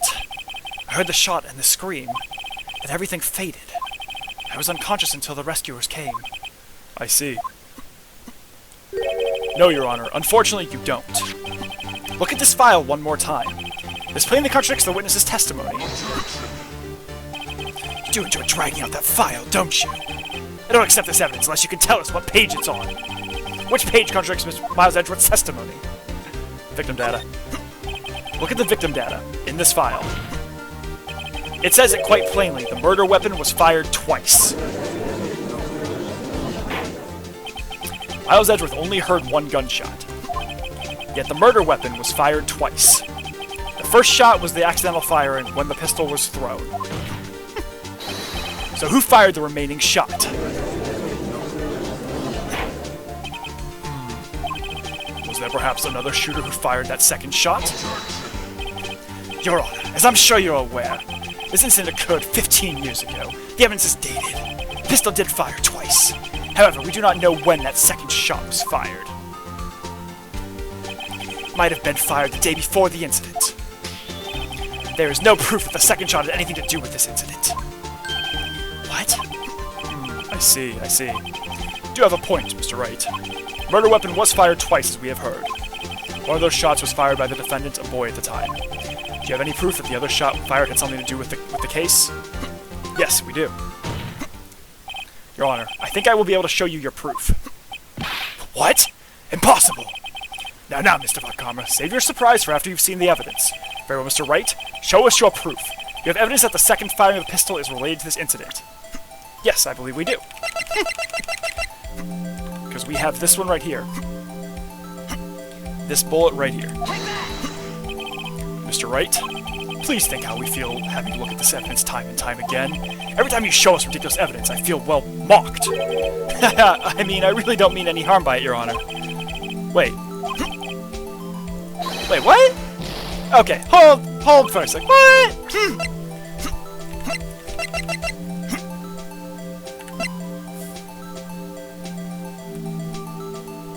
Okay, what?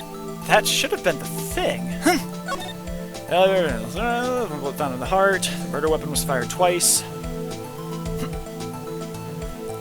I mean... Okay, I actually... So... Well... Alright, look at this. Okay, Well, I know I've saved already, so I think it might just be the file again. I was convinced it was gonna be that extra bullet. Mr. Wright. Wait. Seriously? Okay. Alright, well I'm gonna have to reload because that... Yeah, there was a single gunshot, then a scream. Obviously I can present this. Because I went back to the save. Oops. I keep not hitting present, I keep hitting look at it instead. Yep. Okay, this is one we've already been through. Yeah, I know it's a puzzle game because I'm like trying to I'm getting better at playing Phoenix Wright and less thinking like a lawyer, but I'm still just like, no, these are all related to everything in here. I understand it's, you know, I understand it's a puzzle game and not a law game. That's file. Yeah, we've already been through that.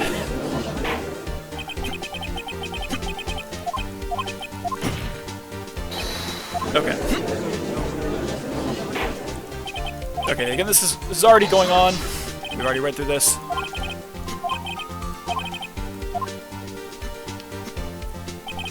Might have been fired the day before the incident. There's no proof that the second shot had anything to do with this incident.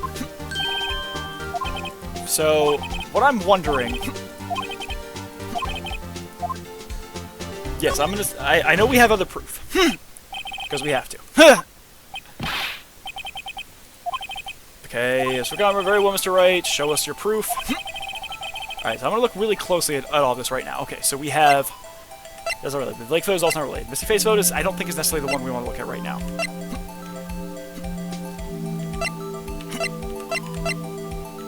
Because, is it... Okay, let's look at the photograph. Oh, yeah! Yeah, very clearly 2 bullets. One right there, and one right there. Okay, yeah. That's the issue. Look at this photograph. This is a photograph of the scene of the crime 15 years ago.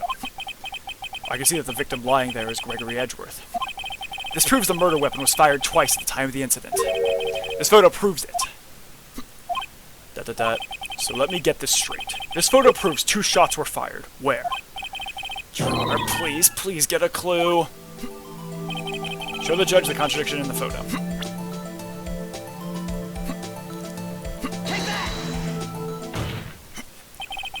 As should be obvious, the contradiction is here. I see. A bullet hole in the door. Your Honor, Gregory Edgeworth was killed by a shot from the pistol. Yet there is also a bullet hole in the elevator door. We also know the murder weapon was fired twice. Thus, someone other than Edgeworth fired that second shot. Order! Order! Mr. Wright, what are you driving at? It's simple, Your Honor. At the time of the incident, 2 shots were fired. One went to Gregory Edgeworth's heart, the other hit the elevator door. Remember that the defendant lost consciousness after the shot he fired rang out. In conclusion, we must agree that the second shot was fired by someone else. Mr. Wright, who could that someone else be? The murderer, of course.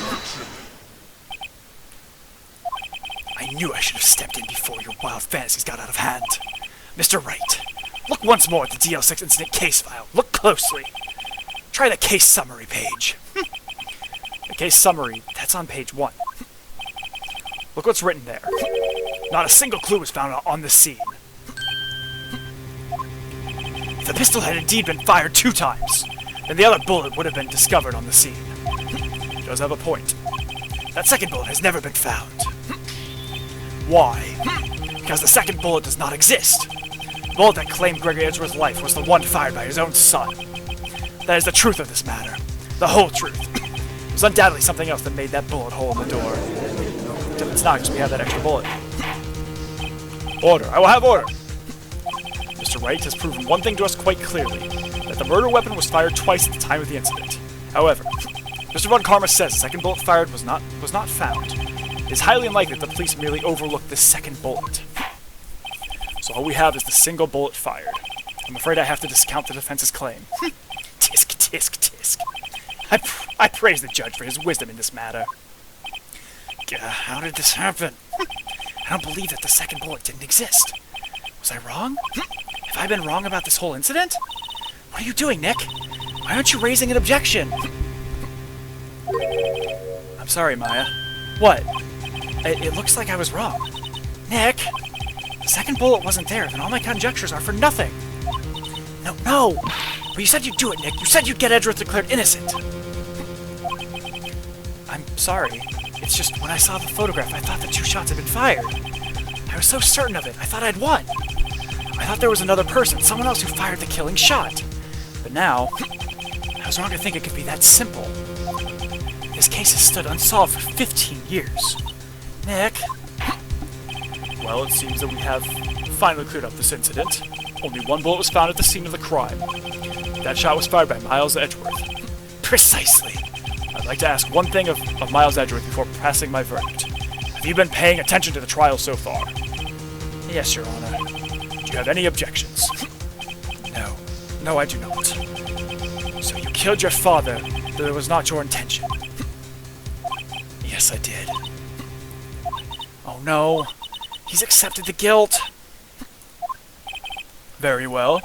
The statute of limitations of the murder of Gregory Edgeworth runs out today. Therefore, I must pronounce a verdict on the defendant today, right here. Right now! Indeed. Does anyone have any objections? I've been here before. It's just like my first day in court. There are so many things I know I should be saying. My mind's gone blank. I can't find the words. Mr. Wright, I have an objection. Your Honor, I object. Tisk, tisk, tisk. Mr. Wright, what grounds do you object? Nick, I don't know. His case is perfect. Oh no. It must exist. The second bullet. What? What did you just say? Nothing. The second bullet must exist. But where? Someone took it. It seems waiting is not going to produce us any answers from Mr. Wright. Wait, Your Honor. The second bullet. It existed. What? But we just heard proof that it did not exist. I realize that, Your Honor. I'm really grasping here. It's just someone took it from the scene of the crime. That's what happened. But who? The murderer. The murderer? Then tell us who is this murderer. I'm still thinking about that one. So the criminal took the second bullet, but why? First of all, how would they have found it? It's not easy to find a stray bullet, Mr. Wright. Was there some pressing need for the murderer to search for that bullet? Of course there was a need. That's why they took it. What possible reason could they have had? Well, the reason the murderer took the bullet away from the scene with them is... Bullet would be proof. Maybe they thought that the bullet would be used as proof. Proof? It was a special bullet, so they took it with them. If that was the case, then they should have taken the bullet from inside Gregory as well. Huh? Why would they only take one of the 2 shots fired? Oh, right. Mr. Wright, have you really thought this through? I'm going to have to penalize you. Okay. No, they would have taken... So some pressing need for the murder... Why would the murderer... Okay, I guess I have to go then. Since it's time to look for that stray bullet. Haven't got a clue. What's wrong, Mr. Wright? The murderer had no reason to take that bullet. You don't want to admit it, but it's true. Ugh. Had to take it. Had to take it. The murderer. What does that mean? You're thinking too normal. Think crazy. Don't think why the bullet was taken. Think why the bullet had to be taken. Mr. Wright? Yes, Your Honor. I have no idea what I'm doing. Well, the murderer had no intention of taking the bullet from the scene. But the murderer had to take that bullet. Had to, Mr. Wright? What do you mean? Well, for instance. For instance, what? Maybe the bullet, hit the murderer. The bullet hit the murderer? Just saying, for instance. I mean, if it hit you, you'd have to take it with you, wouldn't you? It's not like you could perform surgery right there. You know? Wait a second. I was just talking off the top of my head. What if that's really what happened? Let me get this straight. So at the time of the murderer themselves was shot, and they left with the second bullet still inside of them, thus leaving only one bullet at the scene of the crime. Yes, I guess that's how it would work, yes! There's a problem with that. The two people rescued from that elevator, Miles Edgeworth and Yanni Yogi, were both unharmed. So that would mean the murder came from outside, yes!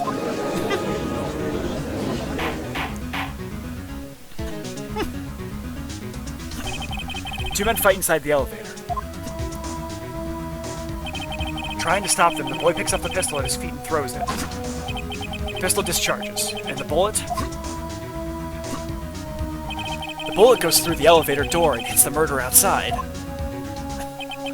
The boy loses consciousness. Then the murderer opens the elevator door and sees the men inside.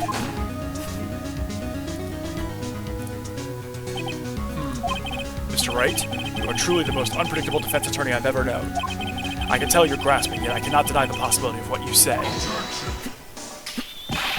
What are you saying? Deny it! Deny it! No one involved with the incident was wounded. There was no murderer. No one was wounded at the time of the incident. He's right. I can't think of anyone. Hey, Nick. Huh? I just thought of something. Really crazy. Crazy? Remember what Mr. Grossberg said yesterday? Gregory Edgeworth dealt a blow to his perfect trial record. Wow. Must have been quite a shock for Von Karma. He took a vacation for several months after that, you see.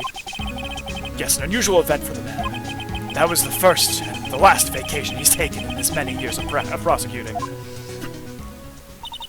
What if Von Karma didn't take that vacation because of shock? He took it because he was injured. Which would mean... it could only mean one thing. He was the murderer in the DL6 incident. He was the man who shot Gregory Edgeworth. It was Von Karma. Oh man, something wrong, Mr. Wright? You seem dazed. No, Your Honor. Well, you haven't indicated the possibility that the murder came from outside. Can you give us the name of your suspect? Uh-oh. Should I come out and say it now? Your Honor? There is a suspect, one lone suspect. Well, this is certainly interesting news. Very well, Mr. Wright. Who is your suspect? Ugh, my hands are shaking. What? Von Karma. Von Karma.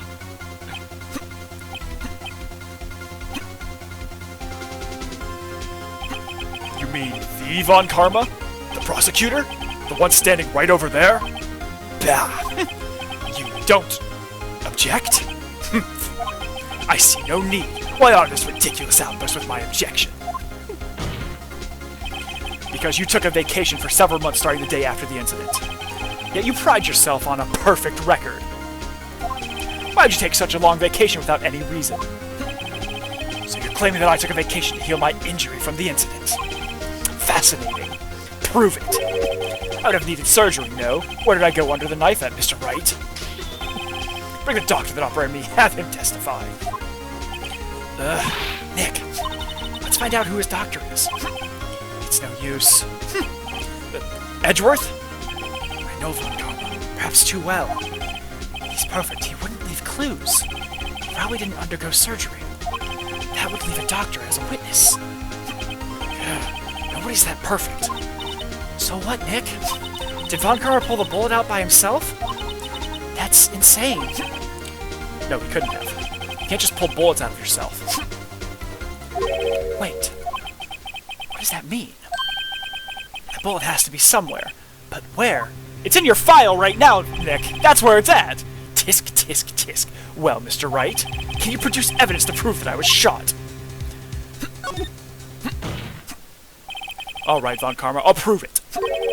And I'll even use evidence. I know how you like it so much. What? The evidence that proves... evidence that proves Von Karma was shot is...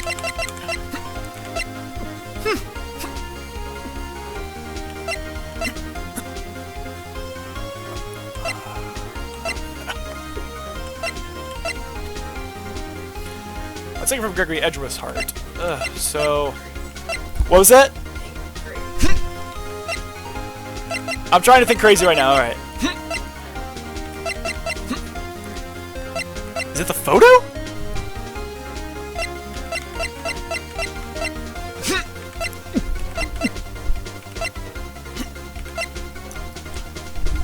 It's the metal detector! It's the stupid metal detector! Von Karma is perfect. He wouldn't risk surgery, leaving an evidence trail. So then I ask, where is that bullet now? I think it unlikely that Von Karma performed surgery on himself. You don't mean... I do. There is the possibility that the bullet is still inside Von Karma. Is that even possible for all these years? Well, there's one way to find out. We could use this metal detector. Oh my... Oh, God, no, that would never fly in court. I'm gonna run this over you and see what we find. I refuse! You refuse? Well, refusing this means... You acknowledge that the bullet is still inside you. No, that's not what that means. Right to not self-incriminate. Order! Order! Order! Your Honor, the defense requests that we be allowed to use the metal detector. Judge, I call for a suspension of this trial. This is an invasion of privacy. The statute of limitations runs out on this case today. It was you who said we had to end it right here, right now. Enough! I permit the use of the metal detector. Mr. Von Karma, you will submit yourself to testing. Nick, what does this mean? I don't know, but we have to give it a shot. Oh, no, but... No! It reacted. Something's inside his right shoulder. The bullet. Mr. Von Karma? You. It was you. I was afraid this would happen, and so I remained silent. Indeed, there is a bullet in my shoulder. However, it has nothing to do with this incident. What? I was shot in the shoulder long before the DL6 incident. I claim that the bullet in my shoulder has no relation to DL6. But Mr. Von Karma, can you prove that?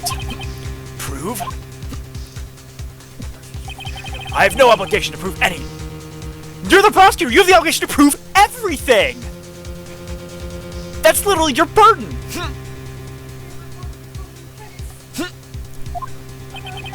It is Mr. Wright who must prove... No! No!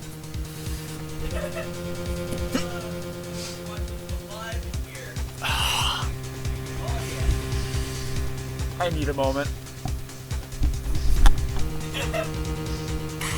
That's not how this works!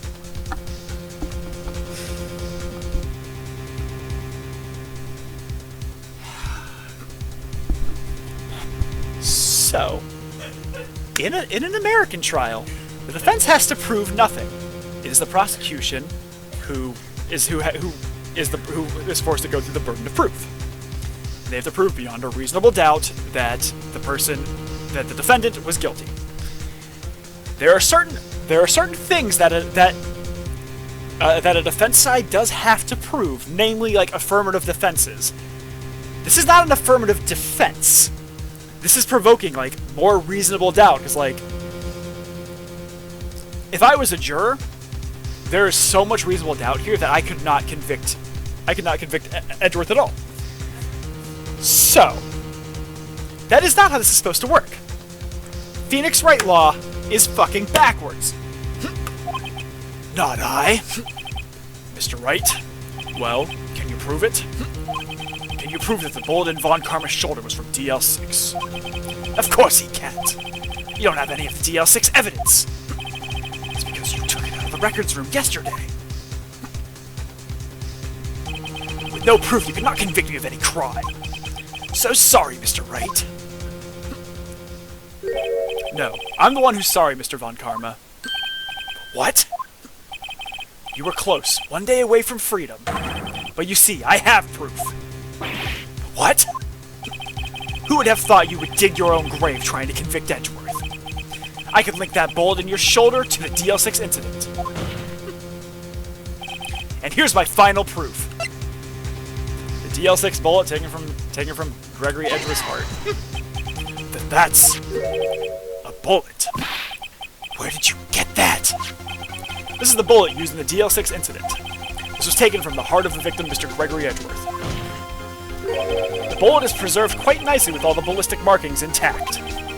Ballistic markings. You may recall the term. It came up in the first trial 2 days ago. Ballistic markings are the fingerprints of a weapon. All bullets fired from a gun are marked with that weapon's unique pattern. By examining the markings, you can tell which weapon fired the bullet. It's quite accurate. That's actually true. Ballistic markings are very accurate. We have 2 bullets in our possession. One, the bullet blew from Gregory Edgeworth's heart. The other, Mr. Von Karma, is the bullet buried in your shoulder. We can analyze both bullets. Then if the markings matched, we would know that both bullets had been fired from the same gun.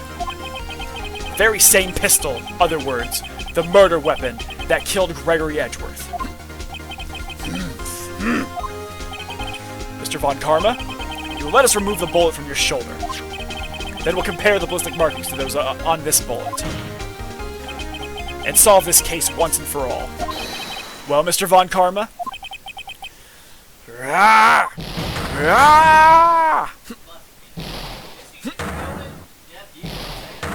Yep, I'm not gonna try and destroy my voice with all of that. That scream. I've heard that scream before. Wait, I know. Help, I can't breathe. Quiet, I said quiet. You're not making this any easier. Stop breathing my air, I'll stop you. Stop breathing my air. Get away. Get away from my father. Bang. Scream. I'm not gonna scream. It's that scream I heard in the elevator. 15 years ago. Von Karma, it was you who screamed. Mr. Von Karma?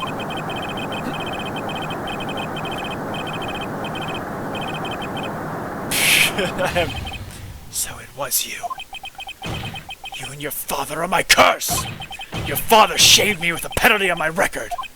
And you left a scar on my shoulder that would never fade.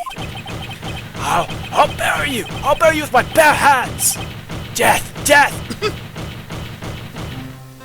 15 years earlier. Chief Prosecutor, I'm sorry. Chief Prosecutor, I'm sorry. Von Karma, it's not like you to make this kind of error. I never would have thought that Edgeworth would be the one to catch you. I was careless. I'm sorry, but you will have to be penalized. I've covered for you in the past, but not this time. Edgeworth!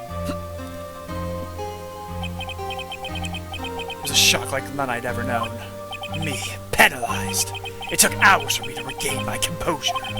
Suddenly I found myself in the darkness. I was in the court records room. I must have wandered in there without thinking where I was going. The room was pitch black. The lights must have gone out. I went out to the hall and felt my way to the elevator. I pressed the button, but nothing happened. Then, there was a noise. I was in pain, a horrible burning pain in my shoulder. Just then, the lights came back on. The other door opened before my eyes. I saw 3 people inside, all lying unconscious from oxygen deprivation. Much to my surprise, a pistol lay at my feet. I knew then it was destiny.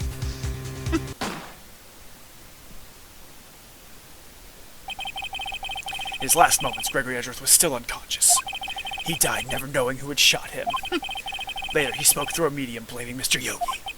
He was fooled. It was the perfect crime. Those things, the perfect crime. Tisk, tisk, tisk. Who would have thought another man would have come to open that elevator door? Judge? What? What are you doing? Do your job. Bring an end to this miserable charade. Now, end it. Very well.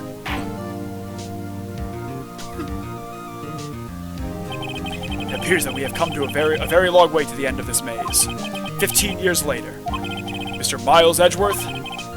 Yes, Your Honor? You are innocent. You are innocent. As you said, it was all a nightmare. Yes, Your Honor. This court finds the defendant, Mr. Miles Edgeworth, not guilty.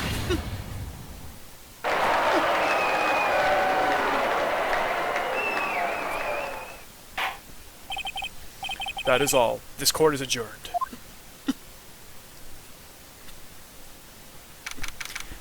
December 28th, 5:38 p.m. District Court, Defendant Lobby, number 2.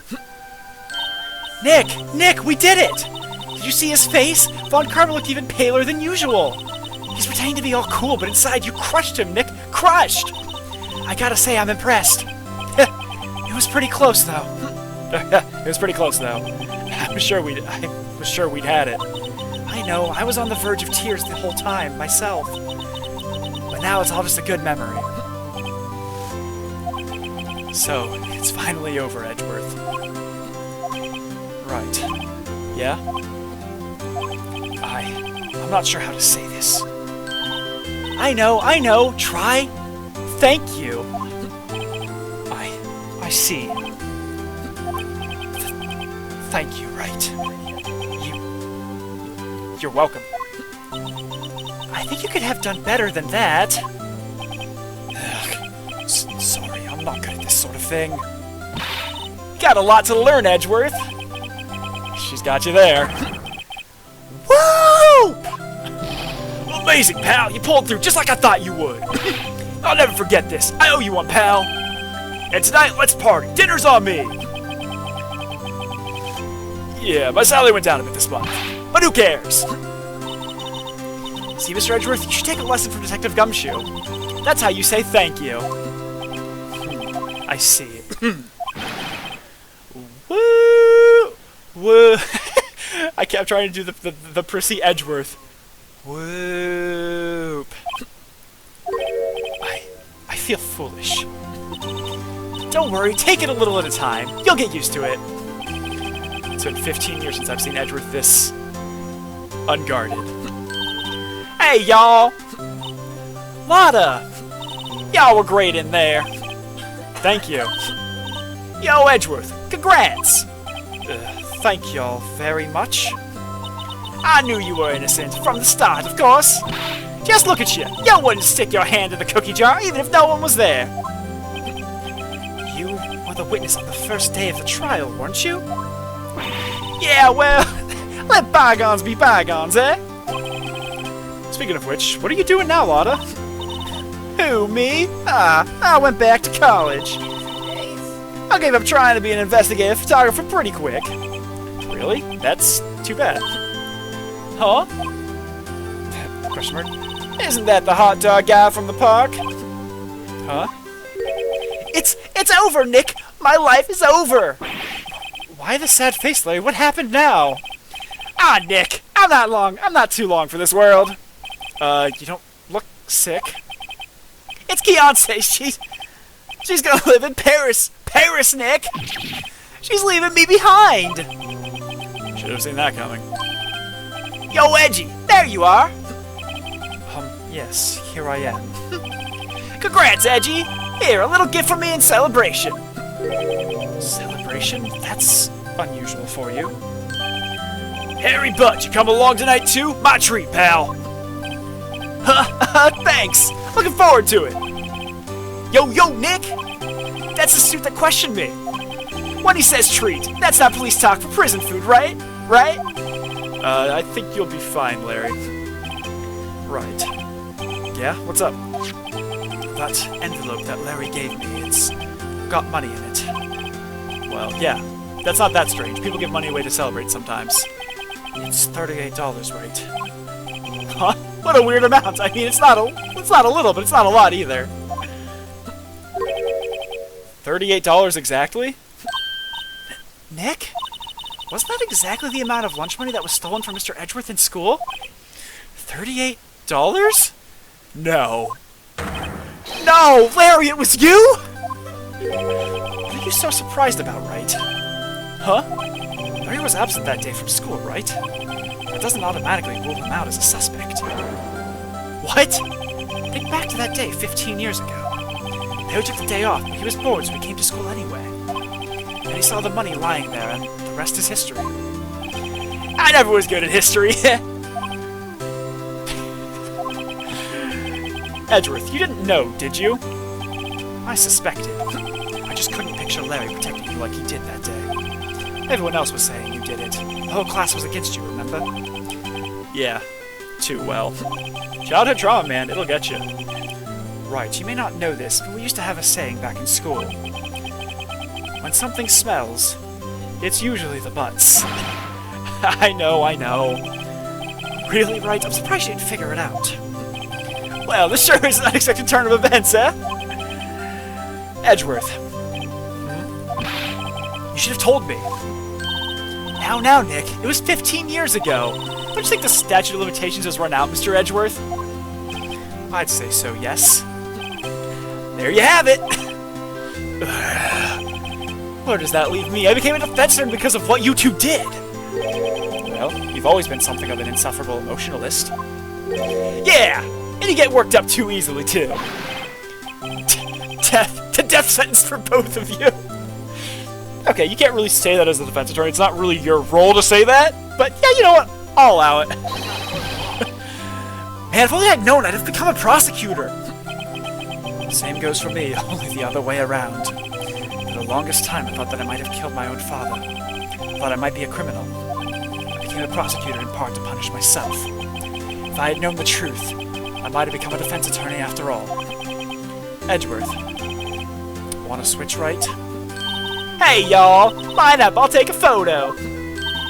Hey, photo time, let's go! And after that, dinner on me! Detective Gumshoe took us out on town that night. We celebrated Edgeworth's newfound freedom. Even though Edgeworth himself was still in detention. That's funny. December 29th, 5:02 a.m. Wright & Co. Law Offices. Whoa, I went a little overboard yesterday. My head hurts. Huh? It's still only 5? Maybe I should go back to sleep. What's this? A letter? Good morning, Nick. You were really impressive yesterday. Seeing you, it made me think about what I'm doing here. I'm a spirit medium, in training, of course. I wanted to help Mr. Edgeworth, too. I wanted to help you, but I couldn't. I was useless. So I've decided to go back to my training. I'll become a full-fledged spirit medium for starters. I couldn't say it to your face, so I left this letter. Goodbye, Nick. Goodbye? What time is it? God, the first trains for the mountains have already left! To the station!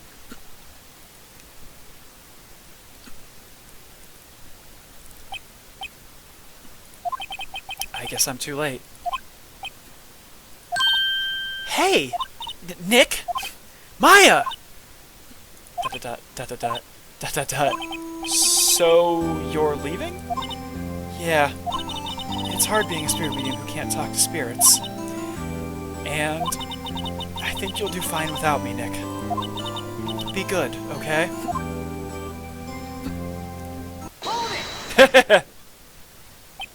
Wait! What? I never could have saved Edgeworth without you, without your help. Huh? On the last day of the trial, I heard her. I heard Mia's voice. You heard my sister? Yes, only her voice, but still. It was at the very end when I thought we lost everything. Well, That's my sister for you. Detective Gumshoe helped, and Mr. Grossberg, and even Larry. I'm the only one who couldn't help. I was useless, Nick. But you were the one who stopped Von Karma, Maya. Huh? I didn't do anything. All I did was wander around in a daze. Sorry, I have evidence that you helped. Evidence? Show my evidence to cheer her up? Absolutely. The bullet! Because, yeah, that'll cheer her up. A bullet? Von Karma was convinced he had taken all the evidence pertaining to DL6. But you were the one who rescued the last piece of evidence we needed. This was the bullet that put an end to Von Karma. And you were the one who gave it to me. Nick. Thanks, Maya. I couldn't have done it without you. I'll be back soon. Huh? I'm going to complete my training and come back. Okay, I'll be waiting. Of course you will. You can't run that office by yourself. You're hopeless. Yeah, that's fair. I don't know about that. So, this is it. See you soon, Maya.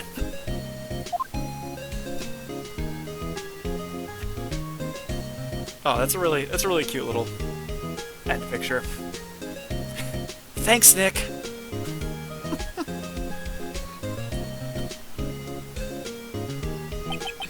And so my story ends. Time to turn a new page.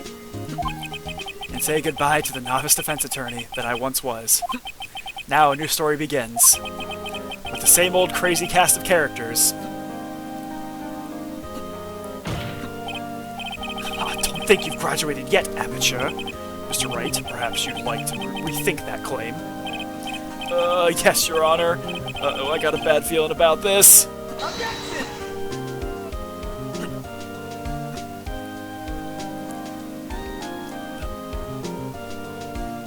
Alright, so I really enjoyed Phoenix Wright, Ace Attorney. Hey, pal. Mr. Edgeworth came down to precinct to wish me a happy new year. Talk about a pleasant surprise. Whoop, Detective Gumshoe! Then he hung his head low and went right back outside. Kinda like he was embarrassed or something. Strange, huh?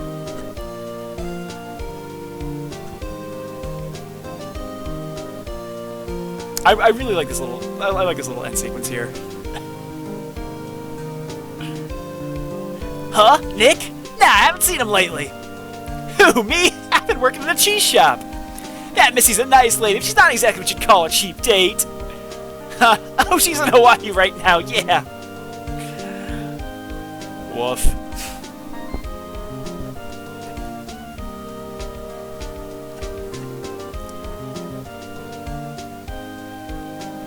Who, Wright? Yeah, I remember him. I hear he's been busy lately. You know, not to ring in my own bell, but I sort of taught him everything he knows. I'm sure he's grateful. I'm sure he's grateful. That's right, that was the thing it was. I haven't seen him, you know, since the very first day, so I'm like, oh god, well, what was his voice?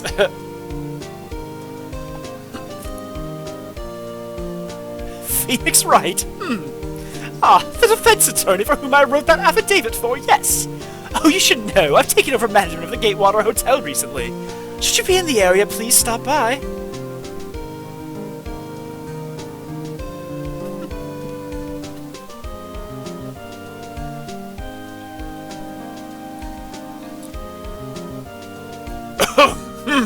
Oh, it's you.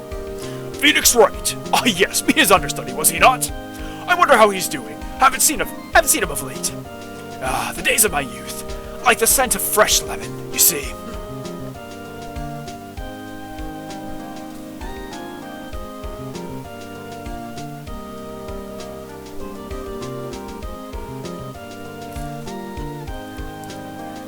Phoenix Wright? Is he an actor? Well, I'm not buying it. You can't be a star with a name like Phoenix. Did you know that they're finally... Not even gonna try. Not even gonna try. Oh, old bag.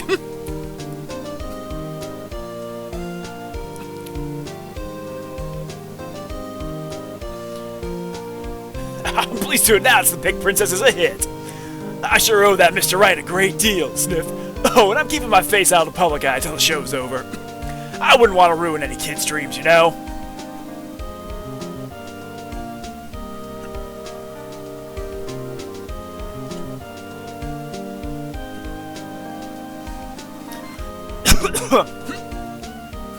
Oh, I got a letter from Maya the other day. It sounds like she caught a cold standing under a waterfall. I wanted to visit, but didn't have time, so I sent her some Pink Princess trading cards.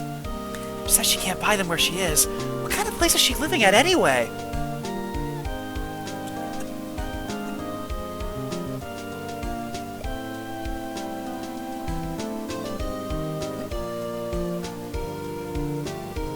Right? Who's that? You want to talk? Let's talk Pink Princess, alright? But, you know, I snuck into the studio the other day. And I saw her, the one inside the Pink Princess suit. Ugh, what a dog! I was kind of a shock for a boy my tender age. Rip.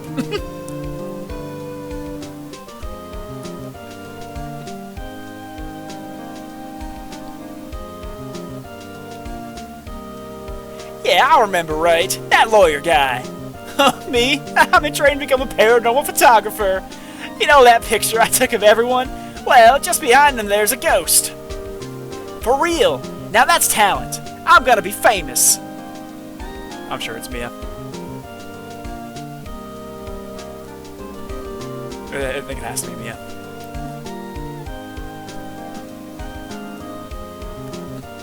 Yep.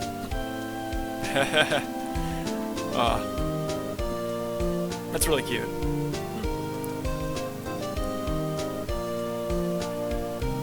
Capcom.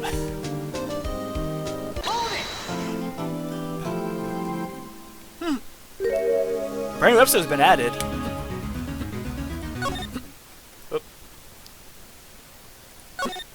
Alright. Well, we are going to certainly save. And let's watch the opening to the next one, because I don't know what I'm gonna. My plan is to actually stream. So I plan on actually streaming again on day before Halloween. So it's gonna be not next Saturday. I might stream next Saturday.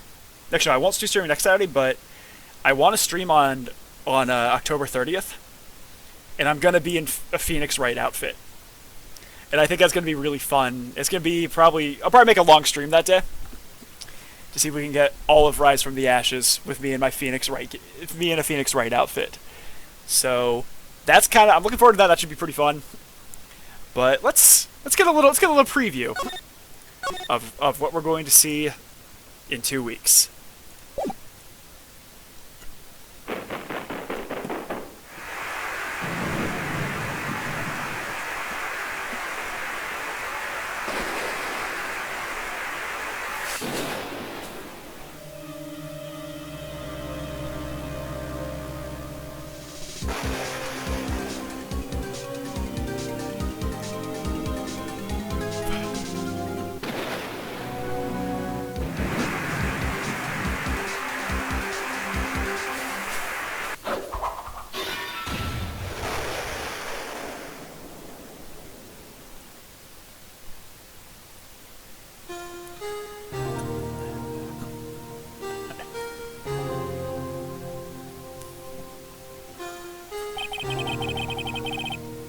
Interesting.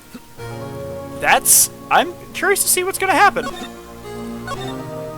That was a pretty cool setup. I like that. I'm looking forward to the 30th. But all right, thank you guys so much for joining me tonight as we finished up Edgeworth's trial and figured out the DL6 incident. I'm really excited for the next one. I think that's gonna be pretty awesome. And I think that might be the start of like Phoenix Wright Ace Attorney 2. So that was really good. So Phoenix Wright 1, I really, really enjoyed it. It was a really good time. I might have, lost my sanity on more than one occasion, but that was super fun. So I'm looking forward to starting anew with the second game. But thank you guys, everyone, for watching today, and I'll see you guys in the next video. Have a good day, guys.